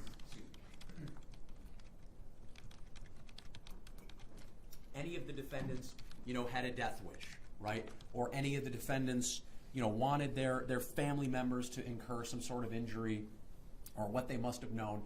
Judge, again, it's not required that the government or the people or the prosecution show that they wanted this to happen or they intended it. We just have to show by a probable cause standard that they ignored the risks, right? There are a line of cases involving second-degree murder and drunk driving, right? There's no requirement that those people who were engaging in that high-risk behavior had death wishes, right? Or they intended to kill somebody out on the road, or that they had gotten so drunk with the other exacerbating factors. I know that's not the right word, but those other factors, there's no requirement that that had happened before, right? In Gecky, I believe the person had been drinking, obviously a lot, and then he had sort of eluded the police, and then he wanted to find a place to drink some more. There was no evidence, or there was no required evidence that he had smashed into somebody earlier, right? There was none of that. There was only a requirement that he knew, which he admitted, by the way, in that case, he knew that he drank too much. And the way that relates to this case, Judge, is that these people knew the rules, right? There's no doubt about it. They knew what the rules were, and they knew what the risks were if they didn't follow that rule. If there is a situation like this, right, where specifically as it relates to someone like Thomas Cooper, who's a high active individual who's in that chamber, and if him being not grounded touches something that is grounded, what will happen? They know what the answer to that is, Judge, because they know what the NFPA 99 says, they know what the Seacrest manual says, and they're teaching that to other people. They know what the rules are, Judge, because that's what they're teaching in their classes. So it doesn't require a showing that they wanted this to happen or that they had any ill intent towards anyone, or that they were engaging in risky behavior themselves. What matters is that they knew what the risks were, they knew that they were life-endangering risks, and they decided to ignore them. Judge, with respect to Mr. Flood and Mr. Markin, I'll say this, and I'm not trying to be snippy, Judge, but it doesn't matter if any of the witnesses say that Mr. Markin wasn't involved in this case. That's something for you to decide. And it's also very clear that most of these witnesses did not really understand what Mr. Markin was doing while he was at the Oxford Center. Mr. Gang had no idea that Mr. Markin was involved in scheduling maintenance. And I would wager, Judge, I would make the argument, I know this question wasn't asked, but I doubt any of them knew that Mr. Markin had been dialing back at least one chamber in this case. I bet they didn't know that. And when Mr. Flood, made this argument about, well, all he did, he was the person that you called when you wanted the toilet fix or the light fix. He was clearly also the person that Tammy Peterson would call when she wanted the dials reversed and dialed back. Now, to the point of the counter, Judge, we heard a lot about red herrings, but again, it's important for the court to understand, and I know the court does, how this place was operating. And I want to talk specifically about the dive counter and Mr. Flood's math and Mr. Rohn's math. I will tell you, Judge, I have no explanation for why that dive counter jumped so high. Other than to say, I think it was, and you'll forgive me, Judge, either Mr. Berman or Mr. Melenchenko could tell the court, and I think Mr. Gang did too, that a click up doesn't mean a full treatment, right? It just means that the chamber was pressurized. So it doesn't mean that 3,000 treatments were conducted, because obviously that couldn't have happened, right? But I think to the greater point of who knew what and whether or not this count was accurate, Judge, in People's Exhibit 10 on page 66, there's emails between Tammy Peterson and Seacrest. And what Tammy wrote is on January 11, 2023, I will need to talk to a supervisor re this bill. I have been a faithful customer since 2018. I have never disputed a bill. After the service call, the chamber was still not fixed. We were then told that they would not come back as the cycle count was too high. While waiting for our new chambers, my HBOT director was forced to work on the chamber. He was able to resolve the issue. After it was resolved, Seacrest said they would work on it even though the cycles were high, but it was already resolved. I do not feel I should be responsible for this bill. So at no point in this email in 2023 does Tammy Peterson, who clearly doesn't have a problem, and I don't think she should, she clearly doesn't have a problem disputing something with Seacrest if she thinks something was wrong. Right? Here we have an instance where she was billed for something that she didn't think was appropriate, and she's acknowledging that Seacrest has said the count was high, but she doesn't argue with it, right? She doesn't say, and oh, by the way, the count wasn't high. Clearly, that's not something she just allows to happen, but more poignantly, Judge, in an exchange of emails that took place in November of 2024, on November 11th, 2024, at 2:18 p.m., Tammy Peterson asks to schedule maintenance at the 3 chambers in Troy and the 8 in Brighton. And the same day at 4:50 p.m., Seacrest tells Tammy Peterson that the chamber in this case, the one ending in 377, is over $20,000 from 2022. And the next day, November 13th, 2024, at 6:47 a.m., Tammy Peterson says, I want documentation to confirm that. The same day at 9:56 a.m., she gets an email saying, see attached. And that's the record that we went over with the record showing $20,079. And at 2:19 p.m., Tammy Peterson responds, that chamber was sold and replaced. That chamber was not sold and replaced, Judge. That chamber continued to be in use for another almost 3 months until it exploded with Thomas Cooper inside of it. So this idea that, you know, these counts weren't right and something was wrong, very clearly Tammy Peterson knows that count is correct, and she's documented lying about it. And I think, Judge, the fact that Mr. McMullen testified that he saw Mr. Markin altering that one dive counter, I think a reasonable person could conclude that because he was the fixer, that he was also responsible for this dive counter. Judge, with respect to Miss Moffitt and Miss Mike, oh, I'm sorry, I skipped over Miss Sharon. I would never want to do that. Judge, with respect to Miss Sharon and Mr. Mosteller, the Wood article. There's been a lot of discussion about this Wood article. Yes. And again, this is not something that's ever been introduced into evidence, which I think is problematic a little bit. But when Mr. Melenchenko was asked by me, I said, do you think it's a fair conclusion based on the Wood article that patients don't need to be grounded? He said, no. I said, why? He said, and I'm quoting, within the Wood article itself, it mentions grounding straps. There are pictures of grounding straps. There's a whole paragraph on grounding. So I find it a misstep if someone were to take that one statement at the end of the conclusion on the last page, to take that away without reading the entirety of the article.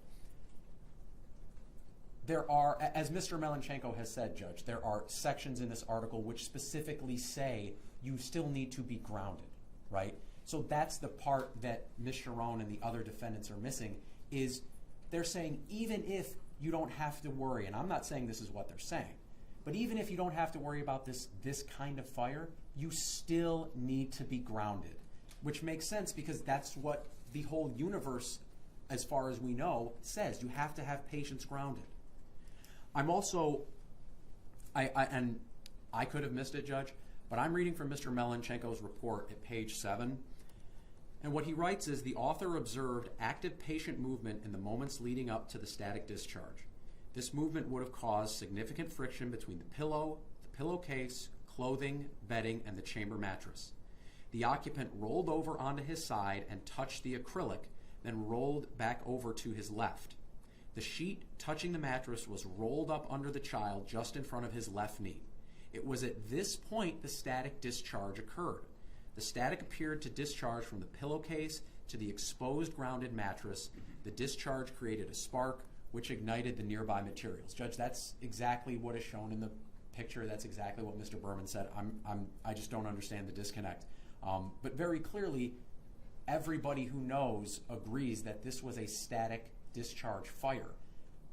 When you cross everything off a list, Judge, and there is literally only one thing left, there is probable cause that that is the thing that caused the fire. Ms. Sharon talked about the NFPA requiring a high impedance device. Yes, Judge, I'm saying that's a grounding strap, but very clearly you have to have a high impedance device that is grounding you. You lying on a cotton sheet is not a high impedance device. In fact, we've learned it's the mattress that's grounded, but not the patient. If the patient was lying flat on a mattress, there'd be no problem. But that's why the fire takes place here. Let me see if there's anything else I want to touch on real quick, Judge. Judge, Mr. Berman, and I won't read it because I know we're coming up on it. Mr. Berman gave a very lengthy explanation in his testimony. That would be volume 2, page 217, line 17, to page 218, line 20. And what he does there is he explains all of the things you would need to do to contradict or to go against the NFPA 99, and none of those things were present in this case. So it is not reasonable, and it quite frankly is not acceptable that a half rear-ended experiment would give someone the necessary belief to go against all of the experts in a field. I would also say, Judge, that by co-signing the prohibition against grounding straps, which Mr. Mosteller obviously did, that is how he becomes culpable for this. It's not about Tammy Peterson making the decision, and so then therefore Mr. Mosteller's not responsible for it. He continued to hold people to follow that protocol, and that is how he is responsible for it. Finally, Judge, with respect to Ms. Moffitt, Judge, if you are going to operate a piece of machinery that can kill somebody, it is on you to read the manual. Okay, that's just it. And Mr. McMullen, he's the reasonable person. He's the one who said, of course I read the manual. Regarding the safety pause, Judge, the video speaks for itself. I'm sure you've seen it. There's no indication that a safety pause took place. Again, this is indicative of the lack of safety standards that were being followed at the Oxford Center. Finally, Judge, with respect to this medical record charge, I'm looking at the statute, and of course, I did something with my computer. So MCL 333.26263I says that a medical record means information, oral or recorded, in any form that pertains to a patient's health care, medical history, diagnosis, prognosis, or medical condition, and that is maintained by a health care provider or health facility in the process of caring for the patient's health. Judge, obviously, this is what the Oxford Center was doing, and obviously Ms. Moffitt was entering that information. And I will say this, Judge, and I will close, is that Ms. Michaels said that Ms. Moffitt is not trained in this. She's not certified in this. She's not an accomplished person doing this. She hasn't. She's not licensed. Then what is she doing these treatments, Judge? Right? If you don't know what you're doing, which kind of sounded like Ms. Michaels' argument, then you have no business putting someone through treatments that ultimately could result in their death. So the people now, Judge, we renew our motion to bind over, and I appreciate your time and all your time. Thank you. Thank you. All right. That concludes all of the arguments that the court expected to hear today. I am going to take all of this information in addition to the testimony that I've heard in the exhibits that I have at my disposal, and I am going to issue an opinion. I'm still not entirely sure if it will be an opinion that will be issued orally from the bench or if it will be in writing. I have intention of reaching a decision quickly, but I cannot take all of the information that I've heard from your arguments and apply them appropriately to all of the testimony, even though I have spent considerable time since we concluded reviewing everything reviewing many of the exhibits. Several of them were touched on pretty specifically today by some of the attorney's arguments. So I feel like I am well aware of the evidence, but I would like an opportunity to take the arguments that you've made today on behalf of the state, and then obviously on behalf of each of your individual clients. You've also cited a few cases. I didn't get copies, but hopefully we'll be able to get any that I don't have readily available from the notes that I took, and determine if they apply to your arguments in a way that would affect my decision for or against bind over. So I hate to leave you without the exact date in which I'm going to issue the opinion, but this will be forthcoming. I don't intend to take more time, but I do need a little bit of time to take everything that I've heard today and determine how it will apply to my decision. So I'm going to leave it at that. I know the news will be anxiously awaiting a decision, and I will make sure that that information is public, and then the attorneys will be advised as well if it is going to require you to come back to court to hear my opinion from the bench. I don't believe there's anything else to address today, thankfully, through all of this. Oh yes, except for the order that I'm still waiting on, but I expect that's coming. Okay.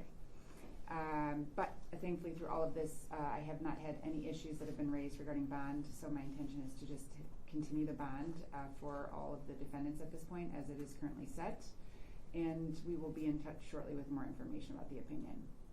All right? Thank you, Judge. Thank you, Judge. Thank you.